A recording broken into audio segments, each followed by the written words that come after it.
क्या हाल बच्चों, तो कैसे आप लोग, कैसी आपकी पढ़ाई चल रही है। उम्मीद करता हूं कि सारे नन्हे मुन्ने और उनके थोड़े बड़े भैया यानी कि 9, 10, 11, 12 सब लोग पढ़ रहे हो अपनी पढ़ाई। और हमारा जो बैच है वो स्पेशली स्प्रिंट जो बैच है हमारे इस चहीते प्लेटफॉर्म पर यानी कि फिजिक्स वाला प्लेटफॉर्म पर बहुत बहुत धमाल मचा रहा है। और उसी धमाल के साथ हमने शुरुआत की थी अपने फर्स्ट चैप्टर डेमोक्रेसी को लेके, एंड इतना अच्छा बच्चों का रिस्पांस आया, समझ में आया, तो उसी खुशी के साथ मेरी एनर्जी बढ़ी और आज मैं लेके आऊं आपके सामने सेकंड चैप्टर यानी कि the story of village Palampur. ये पालमपुर एक ऐसा गांव है, एक ऐसा हाइपोथेटिकल विलेज है जहां पर आपको उसके थ्रू बेसिक कंसेप्ट जो इकोनॉमिक्स के जो फैक्टर्स ऑफ प्रोडक्शन है वो आज समझ में आने वाले हैं। तो चलिए शुरू करते हैं बिना किसी देरी के। मैं आपका अपना टीचर जोगिंदर सिंह चाहर अपने इस प्लेटफॉर्म यानी कि फिजिक्स वाला पर आपका बहुत बहुत वार्म वेलकम करता हूं। और मेरे प्यारे बच्चों, आपको आज ये क्लास ना गारंटी के साथ समझ में आती है, गारंटी और वारंटी दोनों के साथ समझ में आती है। वारंटी पता नहीं विश्वास की होगी कि नहीं होगी, पर मेरी तरफ से ये बात एकदम सख्त है, प्रूव्ड है कि भाई आपको यह चैप्टर बहुत अच्छे से आज समझ में आने वाला है। तो चलिए शुरू करते हैं बिना किसी देरी के अपना चैप्टर यानी कि the story of village Palampur. बच्चों, इस चैप्टर को स्टार्ट करने से पहले कुछ छोटी मोटी बातें समझ लेते हैं। अभी छोटी बात क्या है कि ये एक गांव है जिसका नाम है पालमपुर। ये एक ऐसा हाइपोथेटिकल विलेज है, मतलब ऐसा नहीं है कि बिल्कुल झूठा गांव है कि कल्पना कर ली, कुछ सोच लिया, कुछ ऐसा क्रिएटेड माइंड में ऐसा करके बना दिया।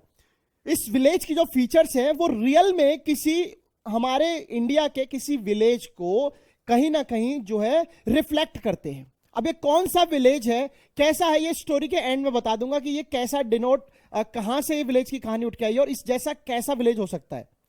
बात कर लूं तो इसके जो फीचर्स है वो हमारे एक स्टेट को कंप्लीटली जस्टिफाई करते हैं कि ऐसे फीचर्स उस स्टेट में हैं, एंड वहां पर ये सारे जो फीचर जितने भी खेती के, इलेक्ट्रिसिटी के सारे हैं, कुल मिला के ये हाइपोथेटिकल विलेज बुक के लिए है, बट इसके सारे फीचर रियल में एक विलेज को जस्टिफाई करते, विलेज को दर्शाते हैं। तो इस विलेज में हम ये देखेंगे कि इस विलेज में जो मेन एक्टिविटी है वो क्या है।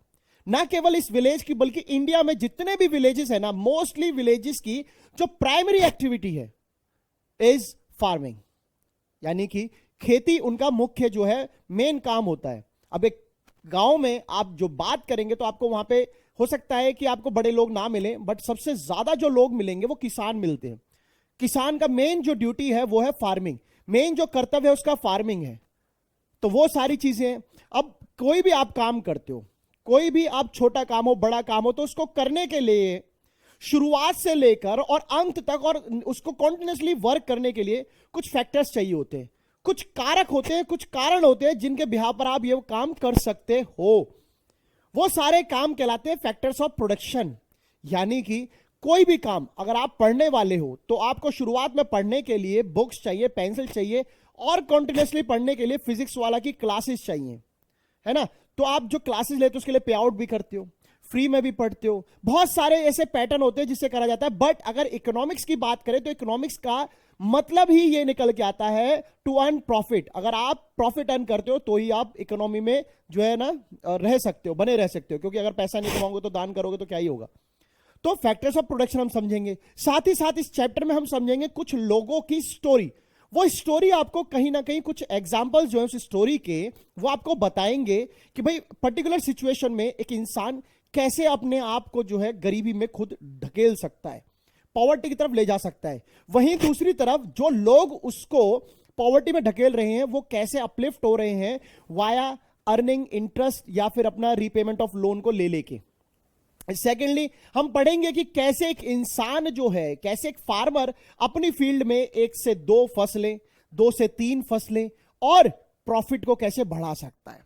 पर शर्त यह है कि जमीन उतनी रहेगी सर। क्यों? क्योंकि किसान अगर प्रॉफिट कमाएगा भाई जमीन कहां तक लेके जाएगा, आपको अच्छे से पता है। इस अर्थ में जो है जमीन तो लिमिटेड है, आपने पढ़ा था ना 3/4 वाटर होता है, तो बचे हुए हिस्से पे जमीन है, उस जमीन को ना तो आप खींच कर स्ट्रेच करके बड़ा कर सकते हो, ना ही पानी के ऊपर मिट्टी डाल डाल के उस पानी को खत्म और मिट्टी बना सकते हो। तो ये सारे फैक्टर्स जो आज की हम कहानी में पढ़ने वाले हैं, यानी कि the story of village Palampur. अब ये भाई साहब ये पालमपुर गांव है जहां पर ये जो अपना लेके चल रहे हैं, एक बाबा है हमारे, बहुत अत्याधुनिक अच्छे बाबा है।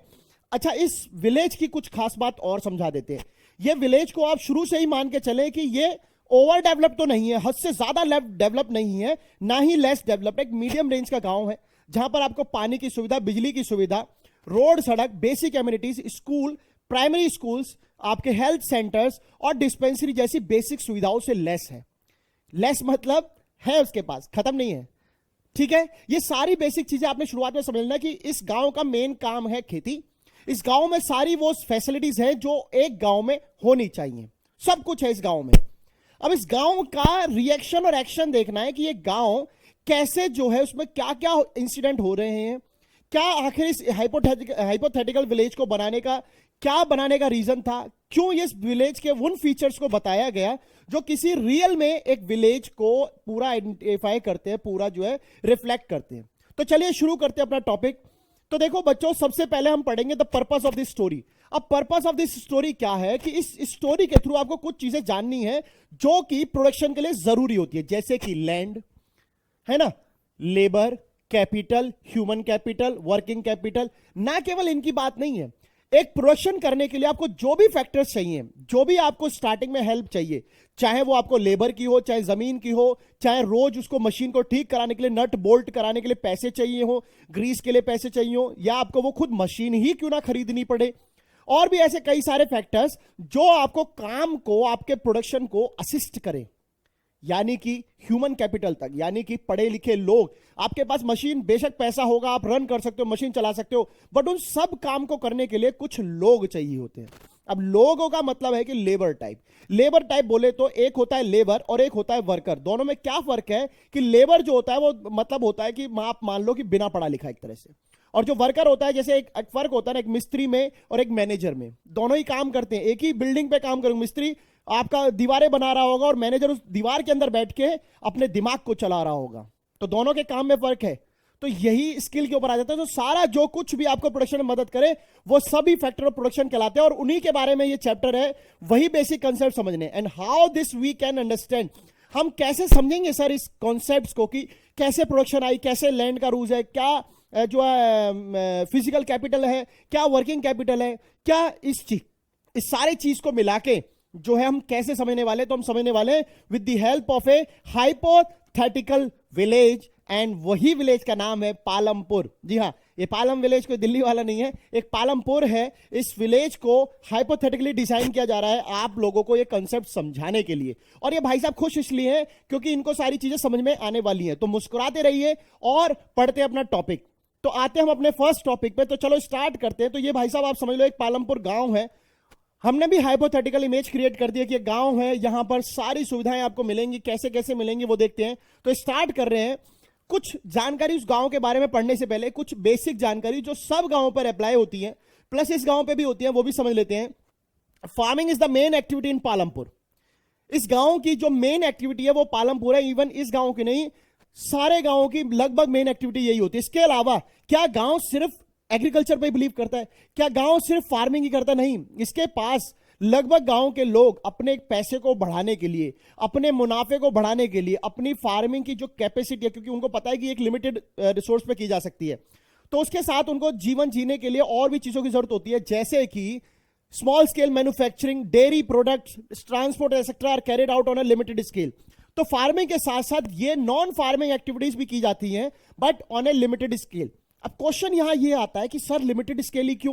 भाई साहब इसलिए क्योंकि जो पेट है ना वो ट्रक से नहीं भरने वाला है, वो डेयरी प्रोडक्ट से नहीं भरने वाला है, क्योंकि पॉपुलेशन इतनी ज्यादा होती है, गांव के लोगों के लिए जमीन दिल के करीब होती है। तो लोगों को ऐसा लगता है कि खेतीबाड़ी हमें फ्यूचर में ज्यादा हेल्प कर सकती है, बजाय कि देखो ट्रक अगर कोई इंसान चलाता है, ट्रांसपोर्ट का काम करता है, एक्सीडेंट होने का डर रहेगा, कल को दूर चला गया, पता नहीं पैसा मिले ना मिले, वहां जाकर कोई टायर पंचर हो जाए, तो अनस्टेबिलिटी बहुत ज्यादा है। फार्मिंग को मैं जानता हूं कि आप ये कहोगे कि सर ऐसे तो बाढ़ आ जाएगी, ऐसे भूकंप आ जाएगा, धरती फट जाएगी।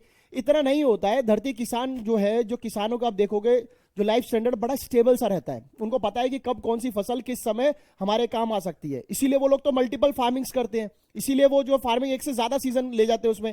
तो these production activities need various type of resources, natural resources, manmade resources, human effort, move money etcetera. आप कोई भी काम करें, कोई भी, चाहे वो फार्मिंग एक्टिविटीज हो या नॉन फार्मिंग एक्टिविटीज हो, आपको इनको करने के लिए कुछ चीजें चाहिए होती हैं, जैसे कि आपको नेचुरल रिसोर्स, या तो वो आप धरती से उगाओगे, या मैनमेड, या तो आप मशीन बनाओगे, या आप खुद पढ़ लिख कर उस मशीन, उस काम में खुद इन्वॉल्व हो जाओगे। जस्ट लाइक कि आप मान लो आपकी शुगर की फैक्ट्री है, तो चीनी आपने ली नेचर से, ये हो गया नेचुरल रिसोर्सेज। फिर आपने फैक्ट्री में उसमें काम करने की मशीनें वशीनें बनाई, उनसे यूज किया, ये हो गया मैन मेड। नेक्स्ट इज आपने उसको मैनेज किया कि भाई कहां पर जो है चीनी बिकेगी, कहां जाएगी, कितनी कट्टे बनेंगे। नेक्स्ट है मनी। इन सबको करने के पीछे लक्ष्मी जी का बहुत बड़ा हाथ है। लक्ष्मी बोले तो मनी। आई होप आपको ये लाइन समझ में आई होगी। और बढ़ते हैं नेक्स्ट टॉपिक की तरफ। तो शुरू करते हैं इस विलेज का इंट्रोडक्शन, यानी कि हर चीज को समझने से पहले उसका एक इंट्रोडक्शन होता है। तो इस विलेज का भी एक इंट्रोडक्शन है कि it is well connected with neighbouring villages. अच्छी बात यह है कि क्योंकि इस विलेज के पास यानी पालमपुर के पास सारी वो खूबियां हैं जो एक मॉडर्न विलेज में, जो एक डेवलप्ड विलेज में, जो एक समृद्ध गांव में होनी चाहिए, वो सारी इसके पास सुविधाएं हैं। इसीलिए ये दूर दराज के जितने भी गांव हैं उन सबसे वेल कनेक्टेड है। और वेल कनेक्टेड बच्चों कैसे हो सकते हैं? दो काम बहुत जरूरी है। एक तो आपके पास अच्छी और पक्की सड़कें हो, और दूसरा आपके पास ट्रांसपोर्ट फैसिलिटी हो, क्योंकि पक्की सड़क होगी तो भी पैदल पहुंच तो जाएंगे, बट ठीक है, ट्रांसपोर्ट एक एडिशनल सर्विस हो जाती है हमारे लिए। नेक्स्ट क्या है? And Raiganj big village is 3 kilometre from Palampur. बच्चों इस गांव का नाम याद रखना, कई जगह आगे आपको सुनने को मिलेगा रायगंज। ये वो राय है जो इस गांव को कहीं ना कहीं प्रॉस्पेरिटी देती है, क्योंकि जब आपका एक छोटा गांव हो, बेशक उसमें सारी सुविधाएं हो, ये सुविधाओं का जो इंपैक्ट है ना वो बड़े गांवों से ज्यादा आता है। सपोज करें कि हम एक ऐसे गांव में रहते हैं जहां पर बिजली है, सब कुछ है, तो आप एक मान के चलो आपके पास जो बिजली और सड़क पानी की सुविधाएं हैं, ऑब्वियसली अगर आपके पास कोई बड़ा गांव है, आपके गांव के नियर बाय बड़ा गांव है, तो वहां पर वो बेसिक एमिनिटीज आपसे पहले आई होंगी। छनता देखा है आपने, आटा जब छानते हैं तो छलनी ये सोचे कि मेरे पास ही सब कुछ रुका, ऐसा नहीं है। तुम्हारे पास कुछ रुका है, उससे नीचे जरा मुड़ के देखो, वहां भी कुछ है। सेम वही है। अगर कोई ये सोचे कि नहीं हमारा छोटा गांव में, हमारे गांव में सब पहले, ऐसा नहीं होता। सिटीज से जो डेवलपमेंट होती है वो गांवों तक जाती है। ऐसा नहीं कि गांव में पहले डेवलपमेंट की और सिटीज जो पिछड़ जाए। तो डेवलपिंग की जो स्टेज है वो फिल्टर जाती है। तो ऐसे ही ये है कि पालमपुर एक गांव बेशक डेवलप है, वेल कनेक्टेड है, तो वहां पर एक गांव भी है, 3 किलोमीटर दूर है, और गांव का नाम है रायगंज। अब ये गांव जो है दूसरे गांव से इंटरकनेक्टेड है, ये हमने पढ़ लिया। And all weather road connect the village to Raiganj and further on the nearest towns of Shahpur. केवल रायगंज नहीं, शाहपुर के टाउन तक, दूर दूर के गांवों तक। मेन मुद्दा यह है कि पालमपुर एक ऐसी जगह पर है जहां से रोड जाती हैं और वो हर गांव को एक दूसरे से कनेक्ट करती हैं। और वो हर मौसम, ऐसा नहीं कि सर्दियों में वो रोड दिखती होगी, गर्मियों में दिखती होगी, सब मौसम में वो चलती है। Many kind of transports are visible. अब इन सड़कों पे एक दूसरी जगह से दूसरी जगह जाना है तो आपको चाहिए ट्रांसपोर्ट। अब ट्रांसपोर्ट चाहे तो वो लॉगी हो, चाहे वो बुलक हो, चाहे वो आपका घोड़ा हो, चाहे वो आपकी साइकिल हो, मोटर कार हो, कुछ भी हो, आपको उनके थ्रू जाना है तो ये टांगा, बुलक कार्ट, बोगी, ये सब जो है आपको मदद करते हैं एक जगह से दूसरी जगह जाने में। And loaded with jaggery and other commodities to motor vehicles like motorcycle, jeeps, tractor and trucks etcetera. आप केवल इन ट्रक पे एक जगह से दूसरी जगह घूमने नहीं जा सकते हो, बल्कि इसका फायदा आप अपने बिजनेस के लिए भी कर सकते हो। आपने खेत में किसानों ने जो कुछ फार्म्स में उगाया उसको उस ट्रांसपोर्ट के थ्रू जो है आप एक अपने गांव से दूसरे गांव, यानी कि अगर आपके गांव के आसपास कोई शहर है तो आप वहां तक भी ले जा सकते हो। तो कितना फायदा है इन मॉडर्न टेक्निक्स का। सोचो आप, रोड नहीं होते तो आप पता नहीं कितने दिनों पहुंचते। पहले होता था ना, लोगों के पास टेलीफोन नहीं थी, लोगों के पास साधन नहीं था, तरीका नहीं था कि एक जगह से दूसरी जगह बात कैसे करें, तो लोगों को जाना पड़ता था और वो बीच में जाते थे रास्ता। आप सोचो कि अगर आपको यहां से, अभी वर्तमान में जो हम जहां पर खड़े हैं वो भाग है आपका नोएडा उत्तर प्रदेश में, अगर हमें यहां से मान के चलो लखनऊ जाना होता और कोई साधन नहीं होता, कोई ट्रांसपोर्ट मोड्स ऑफ कम्युनिकेशन नहीं होते, तो हम कैसे करते?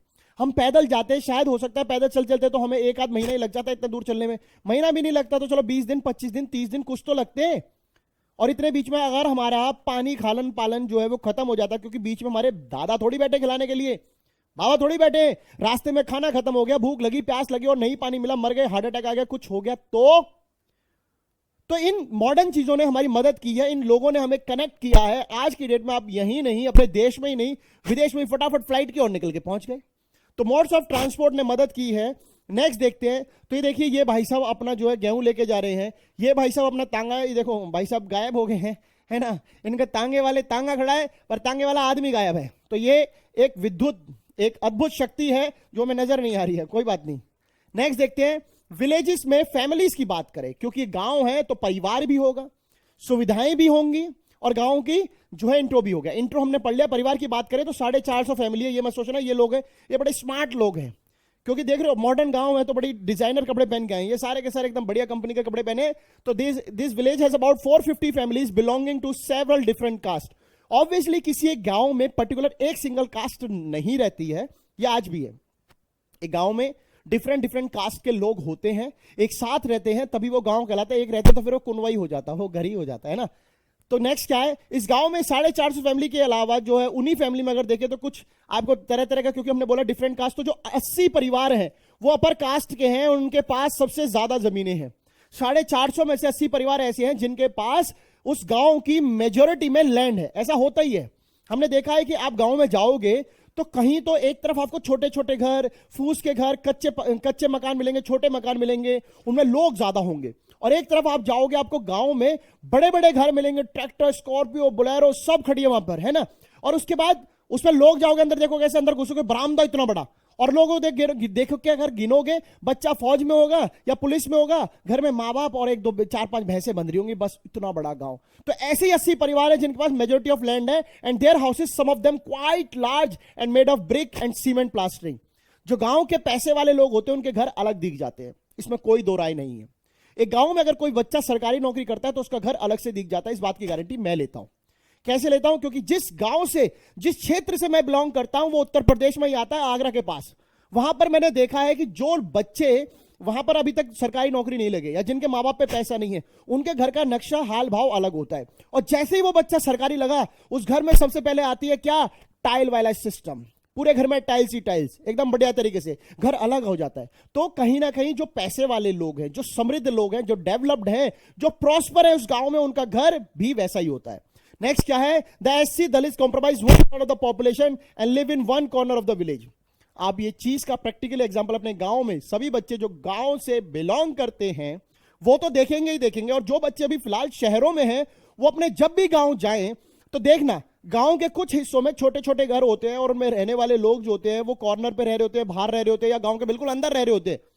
तो या तो आर या पार वाले हिस्सों पे रहते हैं। और वो हमारे इसी पालमपुर गांव में भी कुछ एससी हैं, कुछ शेड्यूल कास्ट परिवार हैं जो कि 1/3 पॉपुलेशन है, और वो गांव के कॉर्नर में रहते हैं in much smaller houses, some of which are made of mud. उनके कुछ घर हमने देखा है कच्चे मकान होते हैं, फूस के मकान होते हैं, फूस यानी स्ट्रॉ उसी को कहते हैं, जो छप्पर जिसे डालते हैं। जो गांवों में जब छप्पर बनता है, यानी कि जब आप खेती में ही होता है, उसको कूट पीट के गांठ बना के उसे छप्पर डाल देते हैं, वहां पर ये लोग रहते हैं। उनके घर की दिशा है कि कच्चे मकान और छप्पर एससी का घर है, पक्के मकान और वो अपर कास्ट का घर है। नेक्स्ट देख लेते हैं, एमिनिटीज की बात करें, सुविधाओं की बात करें, तो मैंने आपको पहले ही बता दिया इस गांव में सारी बेसिक एमिनिटीज हैं, लगभग सारी बेसिक एमिनिटीज है। इसका मतलब ये नहीं है कि सर डोमिनोज भी मिलेगा क्या, अरे भैया वो बेसिक नहीं है, वो हाई क्लास एमिनिटी है ना। 70 रुपए का पिज्जा और उसके बाद हाई क्लास एमिनिटी बन जाती है ना। तो देखते हैं, this house have electric connection, बिजली के कनेक्शन है, देख लो आज भी खंबे पे ये लोग इस पे अपना कनेक्शन लगवा रहे हैं। And electricity powers all type of tube wells in the field, is used various type of small businesses. इस बिजली का उपयोग, अगर इस्तेमाल जो यूज है वो देखें तो क्लियरली है कि ऑल ट्यूबवेल, जितने भी घर खेतों में ट्यूबवेल्स है, आप अपने गांव में जाना, ट्यूबवेल लगा होगा, उस ट्यूबवेल से आपके खेत को पानी की सप्लाई होती है, जो जमीन के पानी को बाहर निकालता है। आपकी हौदी, एक बॉक्स बना होता है खेत के जहां पर ट्यूबवेल लगी होती है, और उसमें ऐसे निशान होता है, यहां ट्यूबवेल का पानी गिरता है, इससे निकलकर पूरी खेत में अपना बह जाता है।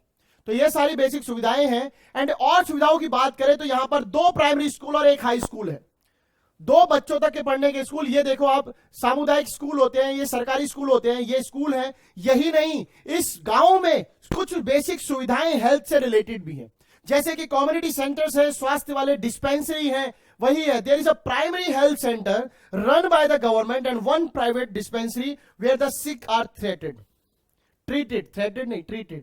डराए नहीं जाते, डॉक्टर डराता नहीं है, इंजेक्शन लगा डरा देता है, पर ठीक है।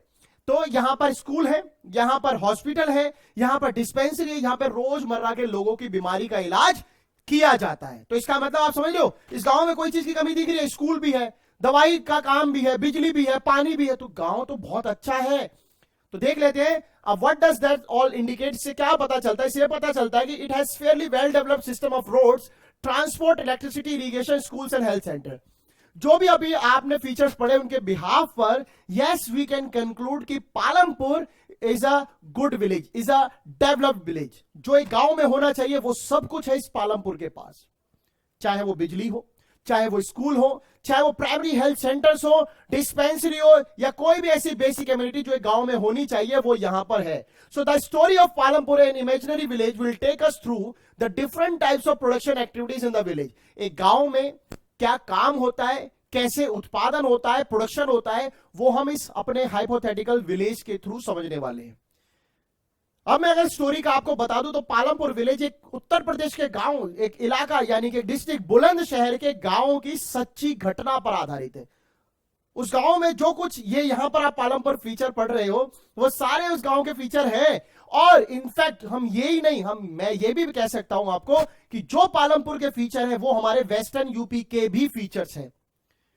ये बात शायद आपको पता हो या ना पता हो, तो आप सुन लो कि जो भी पालमपुर के फीचर होने वाले, एनवायरमेंटल, इलेक्ट्रिसिटी, सब कुछ वैसा ही हूबहू हालात जो है ना, वैसे ही डिट्टो हालात जो है हमारे वेस्टर्न यूपी में दिखाई देते हैं. तो ये जो एग्जाम्पल है हाइपोथेटिकल बेशक हो, ये गांव का नाम सच्चा हो या ना हो, पर इसमें होने वाली सारे एग्जाम्पल्स, होने वाली सारी बातें बिल्कुल सत्य है, यानी सच है, ट्रू है.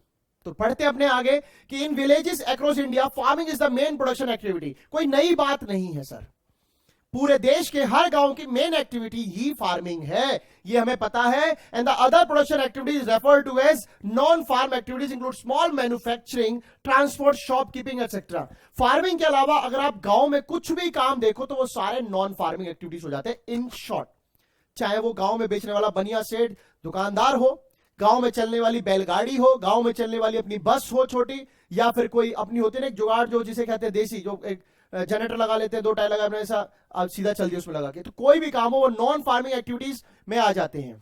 Next is organisation of production. आखिर जो हम प्रोडक्शन करने जा रहे हैं उसके पीछे कुछ वजह होती है, कुछ बात है कि क्या बात है. तो प्रोडक्शन करने से पहले क्वेश्चन ये है, why do we need to produce. आखिर हम प्रोड्यूस करें क्यों सर. एक किसान ये कहे कि मुझे प्रोडक्शन करना है, पर भाई क्यों, तो ये रीजन जानना होगा. Next is the aim of production. कुल मिलाकर ये दोनों एक ही बात है कि मेरे जो प्रोडक्शन है, जो मुझे उगाना है, उसका मकसद क्या है. आप सोचते रहिए, दिमाग चलाइए साथ साथ कि आखिर इन दोनों के आंसर क्या है. बहुत इजी है, 1 लाइन ही आंसर है. What are the requirements for production of goods and services. मैं प्रोडक्शन क्यों करूं, मेरा इस प्रोडक्शन करने से क्या फायदा, क्या एम है, और इसको करने के लिए मुझे क्या अदर चीजों की जरूरत पड़ेगी, यानी कि रिक्वायरमेंट्स, यानी कि फैक्टर्स ऑफ प्रोडक्शन. तो देखेंगे. So the aim of the production is to produce the goods and services that we want. हम क्यों प्रोडक्शन करें, क्योंकि हमें चीजों की जरूरत है, हमें कुछ गुड्स चाहिए तो प्रोड्यूस करने पड़ेंगे.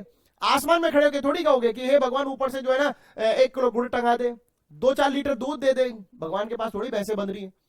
तो मेन एम क्या है, क्योंकि हम चीजों को चाहते हैं, goods and services that we want, जो हम चाहते हैं वही प्रोड्यूस होता है. और सच बात भी है, ऐसा कौन सा मार्केट में आइटम है जो बिना डिमांड के क्रिएट हुआ हो. आपकी डिमांड पर स्प्रिंट आया, आपकी डिमांड पर उड़ान, नी, फास्टैग जैसे कई कोर्सेज आए, तो आपकी डिमांड भी थी ना दैट यू वांट. तो you want, we believe and we will work together. और हम यही इसीलिए साथ काम कर रहे हैं और आगे करेंगे. तो यही सेम है, एम प्रोडक्शन क्या है, to produce the goods and services that we want. Next है, now what are the requirements for production. Requirements क्या हो सकती है. किसी भी उत्पादन करने के लिए आपको सबसे पहले चाहिए भैया जमीन. हवा में चीजें नहीं उगती हैं, जमीन चाहिए. नेक्स्ट है, आपको चाहिए लेबर. उस जमीन पर काम करने के लिए कुछ लोग होते हैं जिन्हें लेबर कहते हैं. और चाहिए साथ में क्या, आपकी कुछ कैपिटल, यानी कि मशीन कुछ जो भी आपका लगेगा. और एक चाहिए आपका क्या, ह्यूमन कैपिटल, यानी कि उस सबको देखने वाला एक इंसान, एक पढ़ा लिखा समझदार इंसान जो इन तीनों का बेटर तरीके से यूटिलाइज करे और आपको इकोनॉमी में डेवलपमेंट प्रोवाइड करे. सो यहां पर भी लेबर टाइप है, यहां भी लेबर टाइप है. दोनों में फर्क ये है, एक स्किल्ड है, एक अनस्किल्ड है. स्किल्ड का मतलब ये है, एक के पास प्रोफेशनल डिग्री हो सकती है, ट्रेनिंग हो सकती है, काम करने का बेटर तरीका हो सकता है. आप गधे और घोड़े में फर्क समझते हैं. गधा वजन ढो सकता है, घोड़ा भी ढो सकता है, पर हम घोड़े से वजन नहीं ढुलवा रहे. इस समय हम घोड़े से बैठकर हॉर्स राइडिंग कर रहे हैं, एक दूसरा काम करा रहे हैं. समझ रहे हो कि नहीं समझ रहे हो आप, यही फर्क है. नेक्स्ट देख लेते हैं. The first requirement is land. कोई भी प्रोडक्शन एक्टिविटी स्टार्ट करने के लिए जमीन चाहिए. हवा में कोई काम नहीं होता, पाताल में कोई काम नहीं होता है ना, लैंड चाहिए. And other natural resources. Land is also a natural resource, किसी ने अपने घर पैदा नहीं किए. तो फर्स्ट जो फैक्टर है, फर्स्ट रिक्वायरमेंट है, वो लैंड है. और ऐसे नेचुरल फैक्टर्स यानी कि पानी, फॉरेस्ट, मिनरल, इनमें से कोई भी चीज जो है ना अननेचुरल नहीं है, नॉन नेचुरल नहीं है, सब नेचुरल है। The second requirement is labour. अभी हमने देखा था कि काम करने के लिए लेबर चाहिए, that is people who will do some work.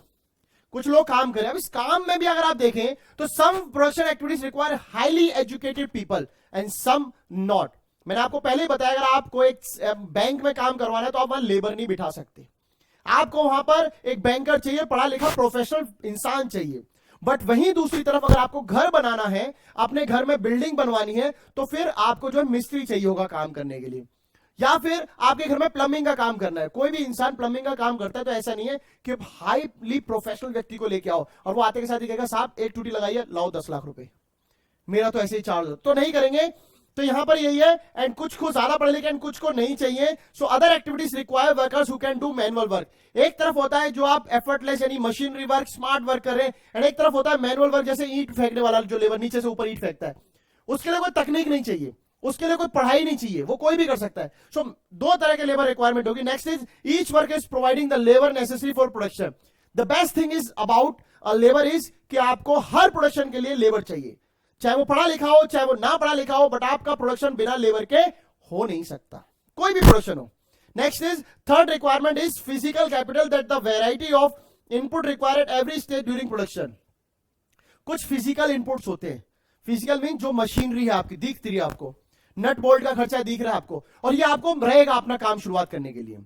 आप बिना मशीन के काम कैसे शुरू करोगे? तो प्रोडक्शन के लिए मशीन है, जैसे गांव में ट्रैक्टर, हल की जैसी जो नई मशीन है, ये थ्रेशर की मशीन है, ये सब चाहिए। एंड द फोर्थ रिक्वायरमेंट भी हम देखेंगे, उससे पहले हम देखेंगे कि इस फिजिकल कैपिटल के अंदर क्या आता है सर। तो इस फिजिकल कैपिटल के अंदर आते हैं टूल मशीन बिल्डिंग, जो आपको फिजिकली फिक्स्ड कैपिटल की कैटेगरी में आती है। यानी कि tool and machinery range from very simple tools such as farmer plough to the sophisticated machines such as generator, turbines, computer machine etcetera that can be used in production over many years and are called fixed capital.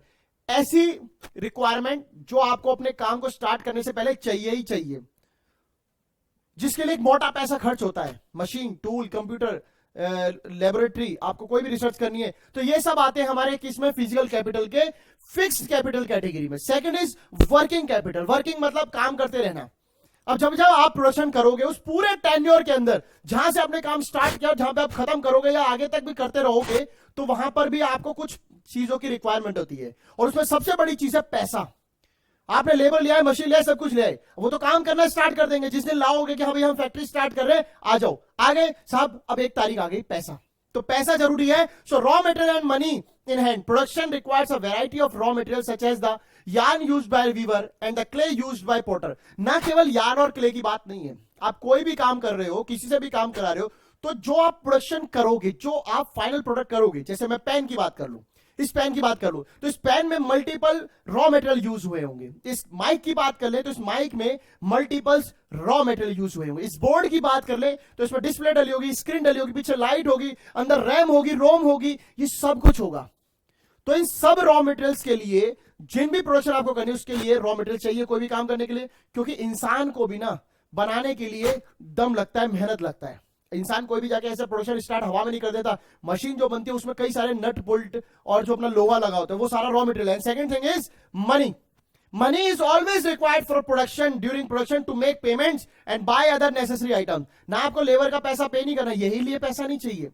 अगर आप machine में कोई टूट फूट हुई, nut bolt खराब हुआ, या पूरी मशीन ही रिप्लेस करनी पड़ी, तो भी तो आपको धन चाहिए, पैसा चाहिए। So raw materials and money in hand are called working capital. Unlike tools, machine and buildings, these are used up in production. Working capital, I hope आपको समझ में आ गया कि ऐसी चीजें जो आपको लगातार, अगर आपको वर्क कंटिन्यू रखना है, काम को चालू रखना है, यानी कि प्रोडक्शन को चालू रखना है, तो फिर पैसा और रॉ मटेरियल रखो, वरना जिस दिन रॉ मटेरियल खत्म, लेबर के पास करने के लिए कुछ नहीं होगा। एक मशीन, एक फैक्ट्री जो है शीट बनाती है, आपके लिए फाइल बनाती है, पेजेस, रजिस्टर बनाती है, उसको पेपर चाहिए, गत्ता चाहिए, उसको वो टेप चाहिए बीच वाला, और सेफ्टी पिन, वो क्या नाम है, जो बीच में प्लग पिन होती है, वो चाहिए। ये सब रॉ मटेरियल है, और इसके ऊपर इन सबको खरीदने के लिए पैसा चाहिए। तो जो पैसा रॉ मटेरियल है, वो आपके प्रोडक्शन को कंटिन्यू रखता है, वर्क को कंटिन्यू रखता है, इसीलिए ये जो है वर्किंग कैपिटल कैटेगरी में आते हैं। तो फिजिकल जो इनपुट्स, जो फिजिकल कैपिटल है, उसमें 2 कैटेगरी हो गई, fixed and working. I hope आपको समझ में आया होगा। समझ में आया तो लिखना कमेंट सेक्शन में, बताना जरूर कि यहां पर समझ में आया। नहीं आया तो इसको वापस देखना, क्योंकि मैं बाहर निकल के नहीं आ सकता, मैं फिजिकली वहां पर अवेलेबल नहीं हूं। पर जितना भी आपके सामने, जितनी भी बातचीत आपके सामने हो रही है, इस बेस पर अगर आपको चीजें समझ में आई हैं तो बच्चों कमेंट सेक्शन में हमेशा बताते रहिए कि यस सर समझ में आया। ये बहुत बड़ी बात है, क्योंकि अगर आपको कहीं भी डाउट आएगा, पूरा एंड में जाके बोलोगे कि सर समझ में नहीं आया, तो कैसे पता चलेगा कि क्या समझ में नहीं आया। डिवीजन हम कैपिटल का कर रहे हैं ना, तो ऐसे ही जो कंफ्यूजन होती है उसका भी डिवीजन करना चाहिए। इतना समझ में आया, इतना नहीं आया सर, ये समझना है। That's it. प्रॉब्लम को बड़ी नजर से देखना। आपका जो स्कोप है ना, वो प्रॉब्लम को देखने के लिए जो है ना, स्कोप बड़ा होना चाहिए। आपको प्रॉब्लम ऐसे नजर आए तो उसका जो सॉल्यूशन है ना, वो फटाफट निकल जाता है। अगर आप देखोगे मेरी प्रॉब्लम ही ऐसे बटी बटी, आप अलग अलग स्कोप से देखोगे, अलग अलग व्यू से देखोगे, अरे एक प्रॉब्लम ये, एक प्रॉब्लम ये, नहीं। प्रॉब्लम को कंबाइंड करो कि एक दूसरे से जुड़ी, हमेशा हर प्रॉब्लम एक दूसरे से जुड़ी है। इसको पढ़ेंगे तो पेपर अच्छे जाएंगे, पेपर अच्छे जाएंगे रिजल्ट अच्छा आएगा। तो ये जो तीनों प्रॉब्लम थी सॉल्व हुई कि नहीं हुई, तो ऐसे ही हमें पढ़ना है। और देखते हैं, there is a fourth requirement, because हमने पढ़ा था फोर्थ रिक्वायरमेंट क्या था बच्चों, ह्यूमन कैपिटल। वो बहुत जरूरी है, क्योंकि जो कुछ आपने पढ़ा उस सबको संभालने वाला मैं हूं, इंसान हूं। तो यानी कि you will need knowledge and enterprise to be able to put together land, labour and physical capital and produce an output either to use yourself or to sell in the market. This days this is called human capital. बहुत सारे office में human resource यानी कि HR, आपने सुना होगा, HR का call आया, एचआर ने हमें अपॉइंट किया है। ये जो एचआर है ना, क्या है ये एचआर? ये कोई आवर की बात थोड़ी, आर की बात थोड़ी हो रही है। ये बात हो रही है ह्यूमन रिसोर्स को कलेक्ट करने वाले ऐसे पॉइंट की, जो आपको अपॉइंट करता है, जो आपकी सैलरी डिसाइड करता है, जो आप पे काम करवाना जानता है कि इसको किस पोस्ट पे रखकर काम किया जाए। ऐसे थोड़ी एचआर के सामने गए ऐसा बोले कि मैडम मैं पढ़ा लिखा, हाँ तो ठीक है स्टार्ट कर लो काम। कैसे कैसे कर लो, आपकी स्किल को जज करना, आपके पूरे मेथड को, आपके पूरे वर्क लाइफ को, स्टैंडर्ड को सेट यूज करके करने वाला जो है ह्यूमन कैपिटल होता है। And every production is organised by combining land, labour, physical inputs and human capital which we known as factors of production. अगर उन चार फैक्टर्स को, यानी कि land, labour, capital and working capital, labour capital means आपकी physical capital, labour, land capital, physical and human capital, अगर इन चारों रिसोर्सेज को, चारों फैक्टर्स को कंबाइन कर दिया जाए तो बनता है फैक्टर्स ऑफ प्रोडक्शन। यानी कि किसी भी प्रोडक्शन को करने के लिए जो फैक्टर्स चाहिए वो ये चार है। आई होप आपको समझ में आएगा। नहीं समझ में आया तो बताना जरूर, वैसे समझ में आ जाएगा, बहुत इजी पढ़ रहे हैं भाई। नेक्स्ट है फार्मिंग इन पालमपुर। आप इस गांव की मेन एक्टिविटी समझ चुके हो, है ना?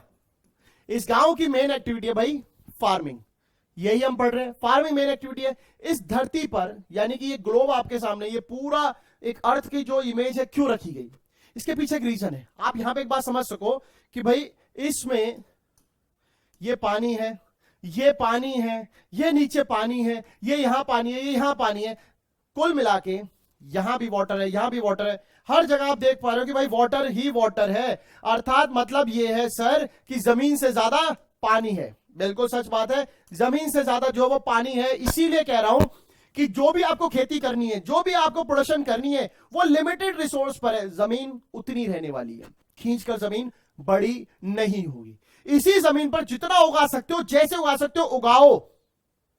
अब ये जो जैसे उगा सकते हो उगाओ में क्या हुआ, लोगों ने अर्थ को कर दी प्रॉब्लम्स। अर्थ पे इतना ज्यादा, यानी कि जो लैंड है उस पे इतना ज्यादा फर्टिलाइजर्स, केमिकल, पेस्टिसाइड्स और न जाने सारे जितने भी केमिकल्स हैं उनका इस तरीके से यूज हुआ कि अब हमें हो रहे हैं नुकसान। बट चलो वो बात की बात है, बाद में पढ़ेंगे।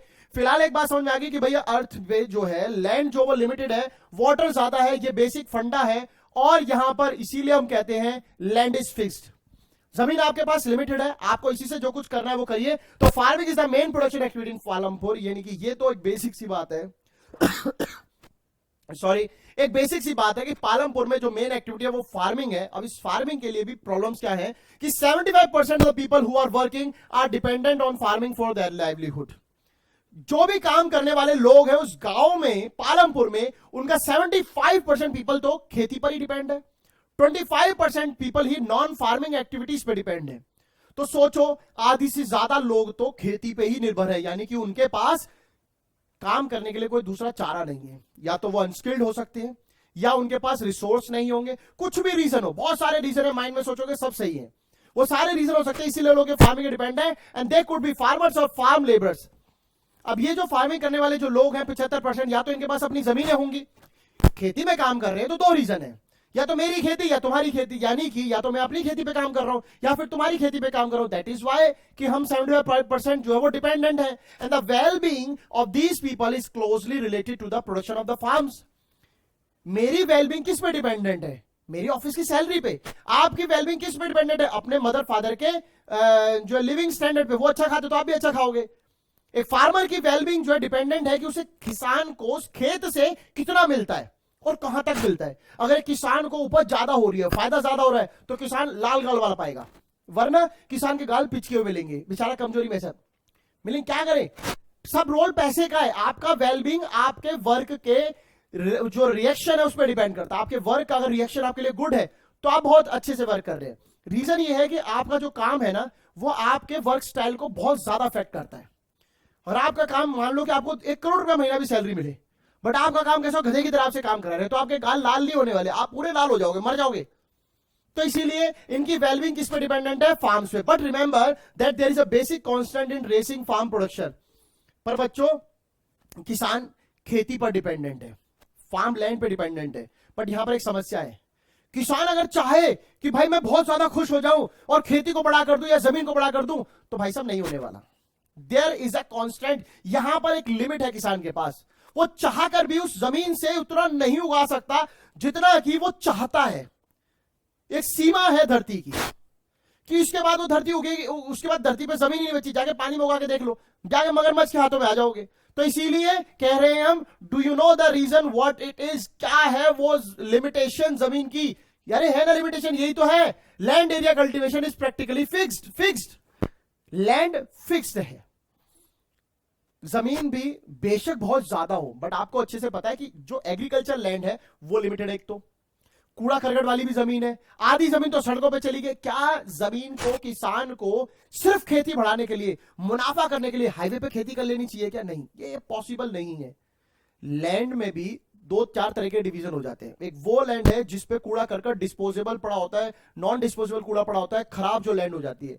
एक जमीन वो है जिसको आप खेती में यूज कर रहे हो, फार्मिंग में यूज कर रहे हो।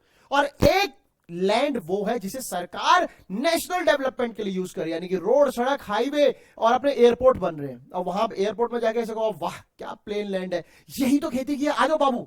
अरे कैसे आओगे बाबू? वो जहाज के कुंडे से ले जाएगा ऊपर हवा में और ऊपर जाके टप मारेगा, नीचे जाके आपकी सफाया। तो फिर इसीलिए कहते हैं कि since 1960s in Palampur there has been no expansion in land area and under cultivation. 1960 तक जो कुछ होना था वो पालमपुर में हो लिया। खेती की जमीन बढ़ानी थी, खराब लैंड को सही करना था, कर दिया। पॉसिबल है खराब लैंड को एग्रीकल्चर लैंड में कन्वर्ट करना, नो डाउट कर सकते हैं।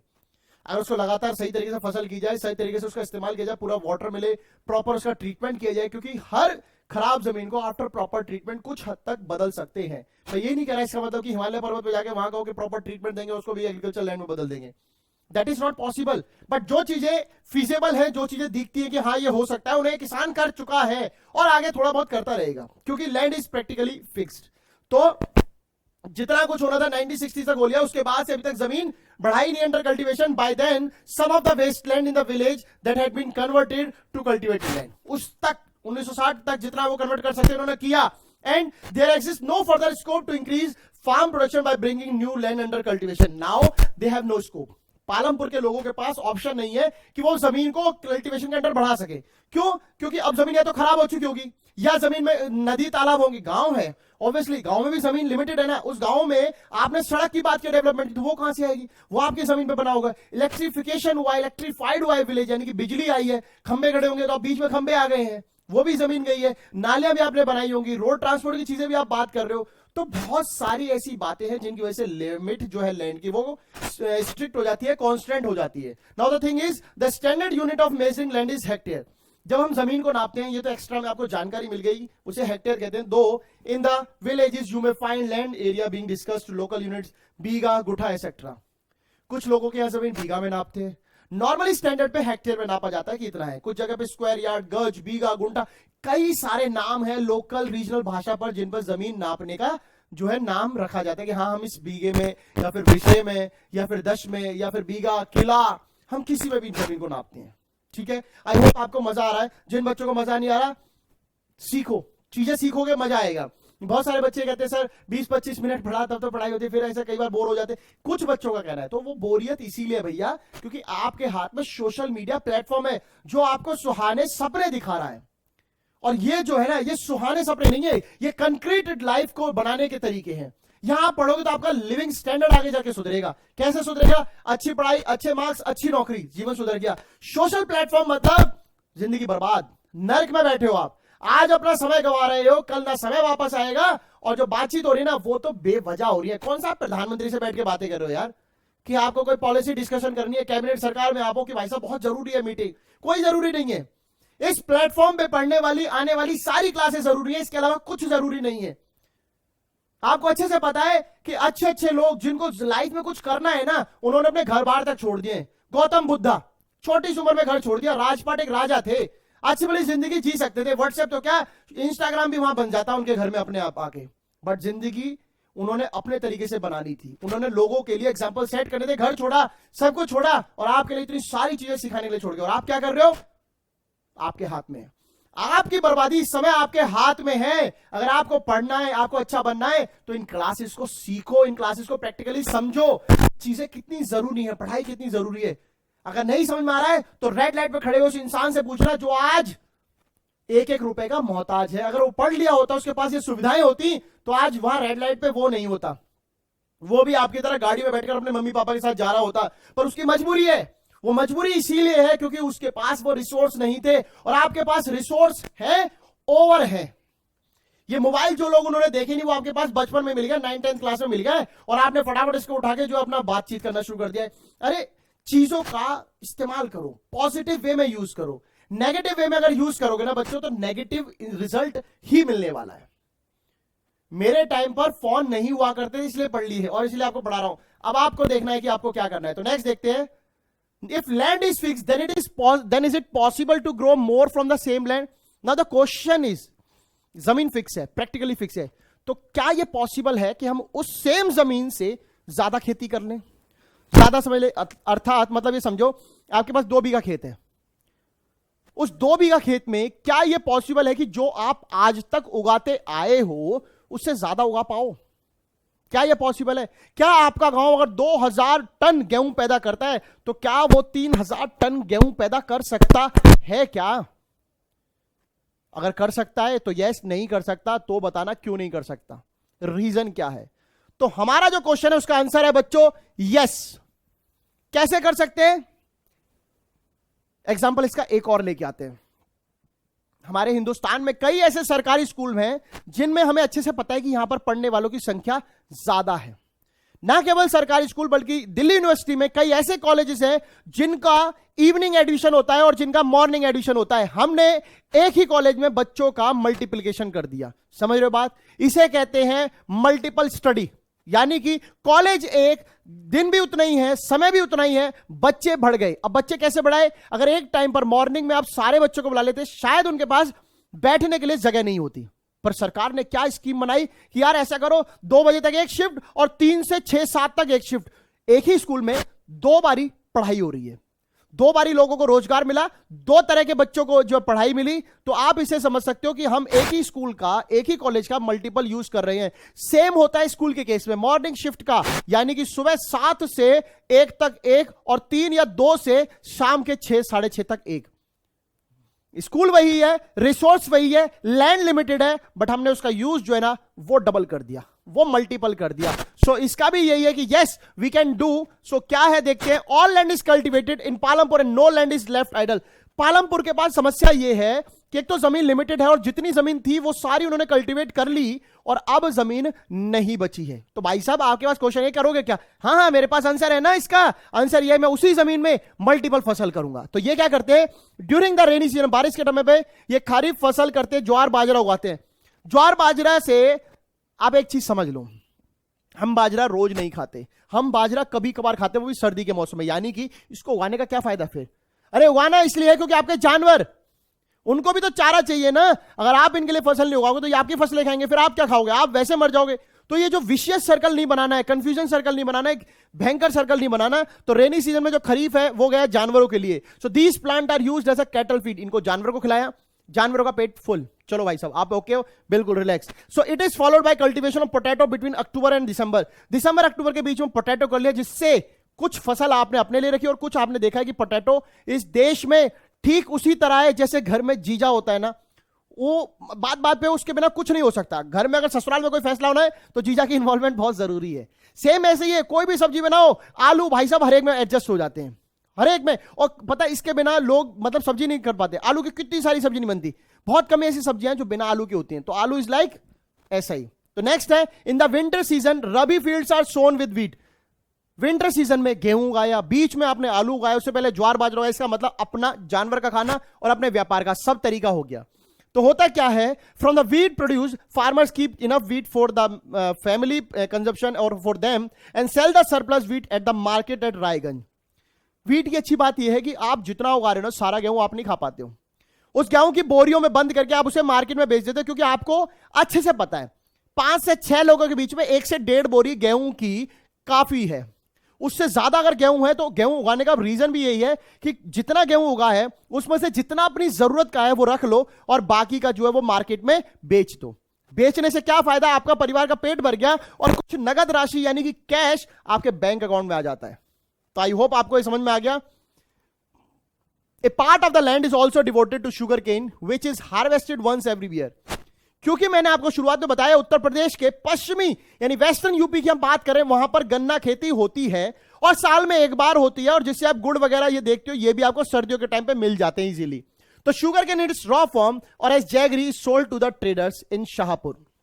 मैंने आपको 2 गांवों के नाम बताए थे, रायगंज और शाहपुर। रायपुर में किसान अपना गेहूं बेच रहा है, शाहपुर में अपना शुगर यानी कि गुड़ बेच रहा है, जैगरी बेच रहा है। And this means farmers are able to grow their 3 different crops in a year. तो इससे आपको पता चल गया होगा कि हम लगभग 3 फसलें कर पा रहे हैं, यानी कि एक बार ज्वार बाजरा आलू, एक बार आपका गेहूं और आपका ये शुगर केन भी हो रहा है। तो मल्टीपल क्रॉप्स किस लिए हो रही हैं? Do you know the reason? अगर जानते हो तो कमेंट सेक्शन में बताओ क्यों हो रहा है आखिर ऐसा। तो देख लेते हैं नेक्स्ट रीजंस क्या है। Reason is the well developed system of irrigation. इस गांव में पानी की जो इरिगेशन फैसिलिटीज है वो बहुत अच्छी है क्योंकि डेवलप गांव है। Second is electricity came early to Palampur. इस गांव में बिजली की जो सुविधाएं है, बिजली की जो फैसिलिटी है बहुत जल्दी आ गई थी, बहुत जल्दी समय पे आ गई थी। Its major impact was to transform the system of irrigation. और इसी बिजली ने जो सिस्टम ऑफ इरिगेशन उसको ट्रांसफॉर्म कर दिया, उसको चेंज कर दिया। एक इंसान जो नलके से पानी भर रहा था अब वो बटन दबाता है, ट्यूबवेल से पानी आता है। तो इरिगेशन में मेहनत जो थी उसकी, वो जो पंप चलाने की थी वो बच गई। जो पानी वो भर भर के निकालता था, मुझे भी याद है कि मैं जब अपने गांव जाता था, जब हमारे घर वाले कहते थे कि भैया बाल्टी भर, एक बाल्टी तो जोश जोश में भरते थे उसमें लटक लटक के। एक उत्तर प्रदेश में एक ना बड़े बड़े नलके लगे होते चौकों पे, रोडों के कोने पे, बड़े बड़े हत्ते वाले, उनका चलो ढक ढक वो इतनी देर में तो वापस आता है। तो उसको पानी भरते भरते पहला तो शौक में पूरा जाता और दूसरे के पानी की बाल्टी भरते भरते तक हम शौक में आ जाते कि भैया इतना तेज तेज हम कर रहे हैं, पानी जरा जरा सा आ रहा है। तो अगर मोटर होती तो फटाफट पानी भर जाता। तो यहां भी यही हुआ। And Persian wheels were till then used by the farmers to withdraw the water from the wells and irrigation from small field. जो कुआं होता है, कुएं के पास आपने देखा होगा यहां पर एक पहिया लगा होता है जिसपे लोग रस्सी से पानी खींचते थे। इसके थ्रू पहले वहां पालमपुर में पानी लोग निकालते थे। समस्याएं तो देखो इसमें होती है, मॉडर्न जमाने का फायदा भी मिला है, तो फायदा मिला। And the people saw that the electric run tube wells could irrigate much larger areas of land more effectively. और जब बिजली का प्रॉपर यूज पता चल गया, वो चीजें फैक्टर्स उनको नजर में आ गए कि हाँ बटन दबाएंगे मोटर रोक दो यार ज्यादा पानी आ सकता है, तो लोगों ने उसका फायदा उठाया। एंड शुरुआत में उन्होंने कुछ सरकार ने ट्यूबवेल लगाए, कुछ सरकार के हेल्प से लगवाए गए, बाद में सब किसानों ने अपने अपने खेतों में लगा लिए। और आज की डेट में आप जाओगे मोस्टली फार्म लैंड्स में उनके किसानों के अपने अपने ट्यूबवेल हैं। तो हुआ क्या, the first tube wells were installed bye the government. शुरुआत में कुछ गवर्नमेंट ने लगाए, but soon however farmers started setting up there private tube wells. आज की डेट में लगभग किसानों के पास अपने ट्यूबवेल हैं, और जिनके पास नहीं है वो अपने पड़ोसी से पानी किराए पे ले लेते हैं, जिसके बदले वो उन्हें पैसा देते हैं। और इस तरीके से कॉर्पोरेशन से मेहनत जो है वो थोड़ी सी किसान की प्रोडक्शन में बढ़ जाती है बजाय कि पानी बटोरने में।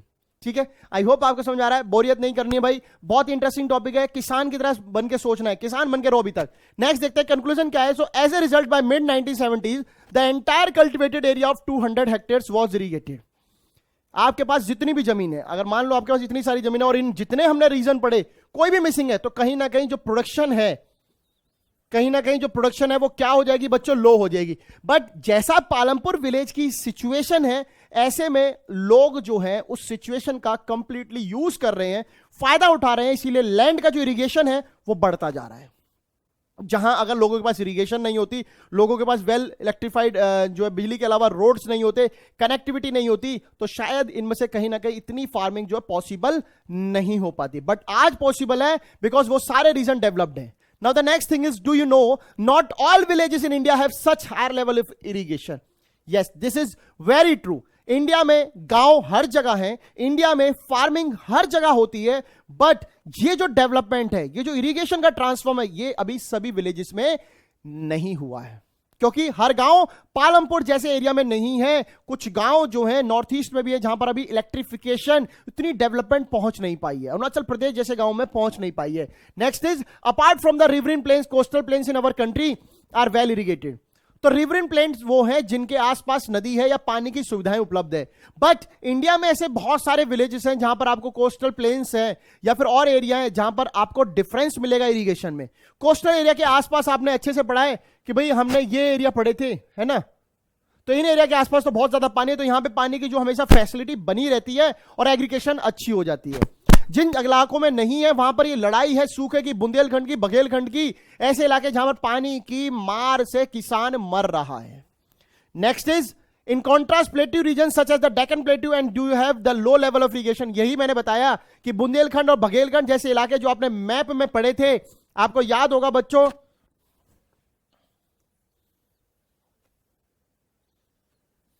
यहां ये जो था, ये पार्ट था आपका क्या, डेक्कन प्लेट्यू, याद आया आपको, और ये जो पार्ट था ये था आपका क्या, सेंट्रल हाईलैंड्स। यानी कि ये दोनों एरिया जो थे मिलकर क्या बनाते थे, पेनिनसुलर प्लेट्यू। याद आया आपको, peninsular plateau is equal to central highlands plus Deccan plateau. और इन एरियाओं में वॉल्केनिक इरप्शंस होते थे, एंड जो इन एरियाओं में पानी की कमी है, क्योंकि बुंदेलखंड बघेलखंड भी यहां पे आते हैं इंडिया के मैप में, और इसीलिए यहां पर क्या होता है, लो लेवल ऑफ प्रोडक्शन, पानी की कमी। तो नेक्स्ट देखते हैं, of the total cultivated area in the country a little less than 40% is irrigated even today. कितने भी डेवलपमेंट हुए, 40% से अभी भी कम ही इरिगेटेड किया जा रहा है। And in the remaining areas farming is largely dependent on rainfall. यानी कि देश के लगभग 40% भाग पर ये सारी सुविधाएं जो इरिगेशन की है, जो पानी की जो आफत थी, वो खत्म हो चुकी। बट अभी भी जो मेजर पार्ट है, यानी कि रिमेनिंग 60% जो पार्ट है, वो आज भी भगवान के भरोसे है, क्योंकि या तो वहां पे पानी जो ग्राउंड लेवल बहुत कम है, या वहां पानी नहीं है, या वहां पर एनवायरमेंटल कंडीशन ही ऐसी है कि वहां पर पानी लाना भी मुश्किल है। ऐसे में केवल एक सहारा, यानी कि ऊपर वाला हमारा, है ना। तो ऊपर वाले के भरोसे किसान बैठा रहता है, हमेशा बैठा है। ऐसा नहीं कि ये पानी से ही जो उनकी पार पड़ने वाली है, यानी कि उनका काम चलने वाला है।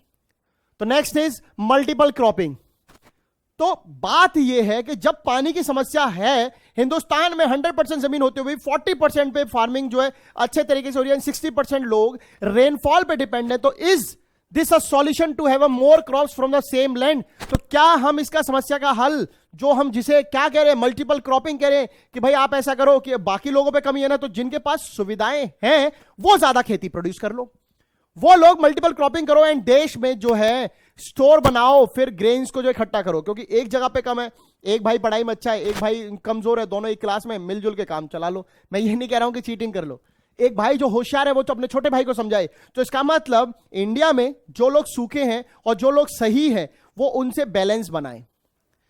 तो उस बैलेंस में एक पैटर्न निकल के आता है जिसका नाम है मल्टीपल क्रॉपिंग। यानी कि भाई साहब आप खाली बैठे हो, आप मेरा भी काम कर दो, अच्छा आप और खाली हो तो आप दूसरे का भी और काम ले लो।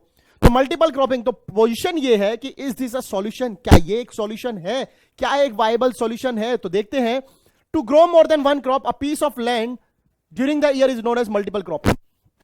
मल्टीपल क्रॉपिंग मतलब ये है, हमने जो भी पालमपुर में पढ़ा है, किसान जो ज्वार बाजरा उगाता है, फिर आलू उगाता है, फिर गेहूं उगाता है, शुगर केन उगाता है एक ही खेत पर, क्योंकि प्रैक्टिकली फिक्स्ड है, प्रैक्टिकली कांस्टेंट है। ये बात सच है कि जमीन नहीं बढ़ने वाली, कुछ भी कर लो तो हम फसल तो बढ़ा सकते हैं। समझ रहे हो कि नहीं?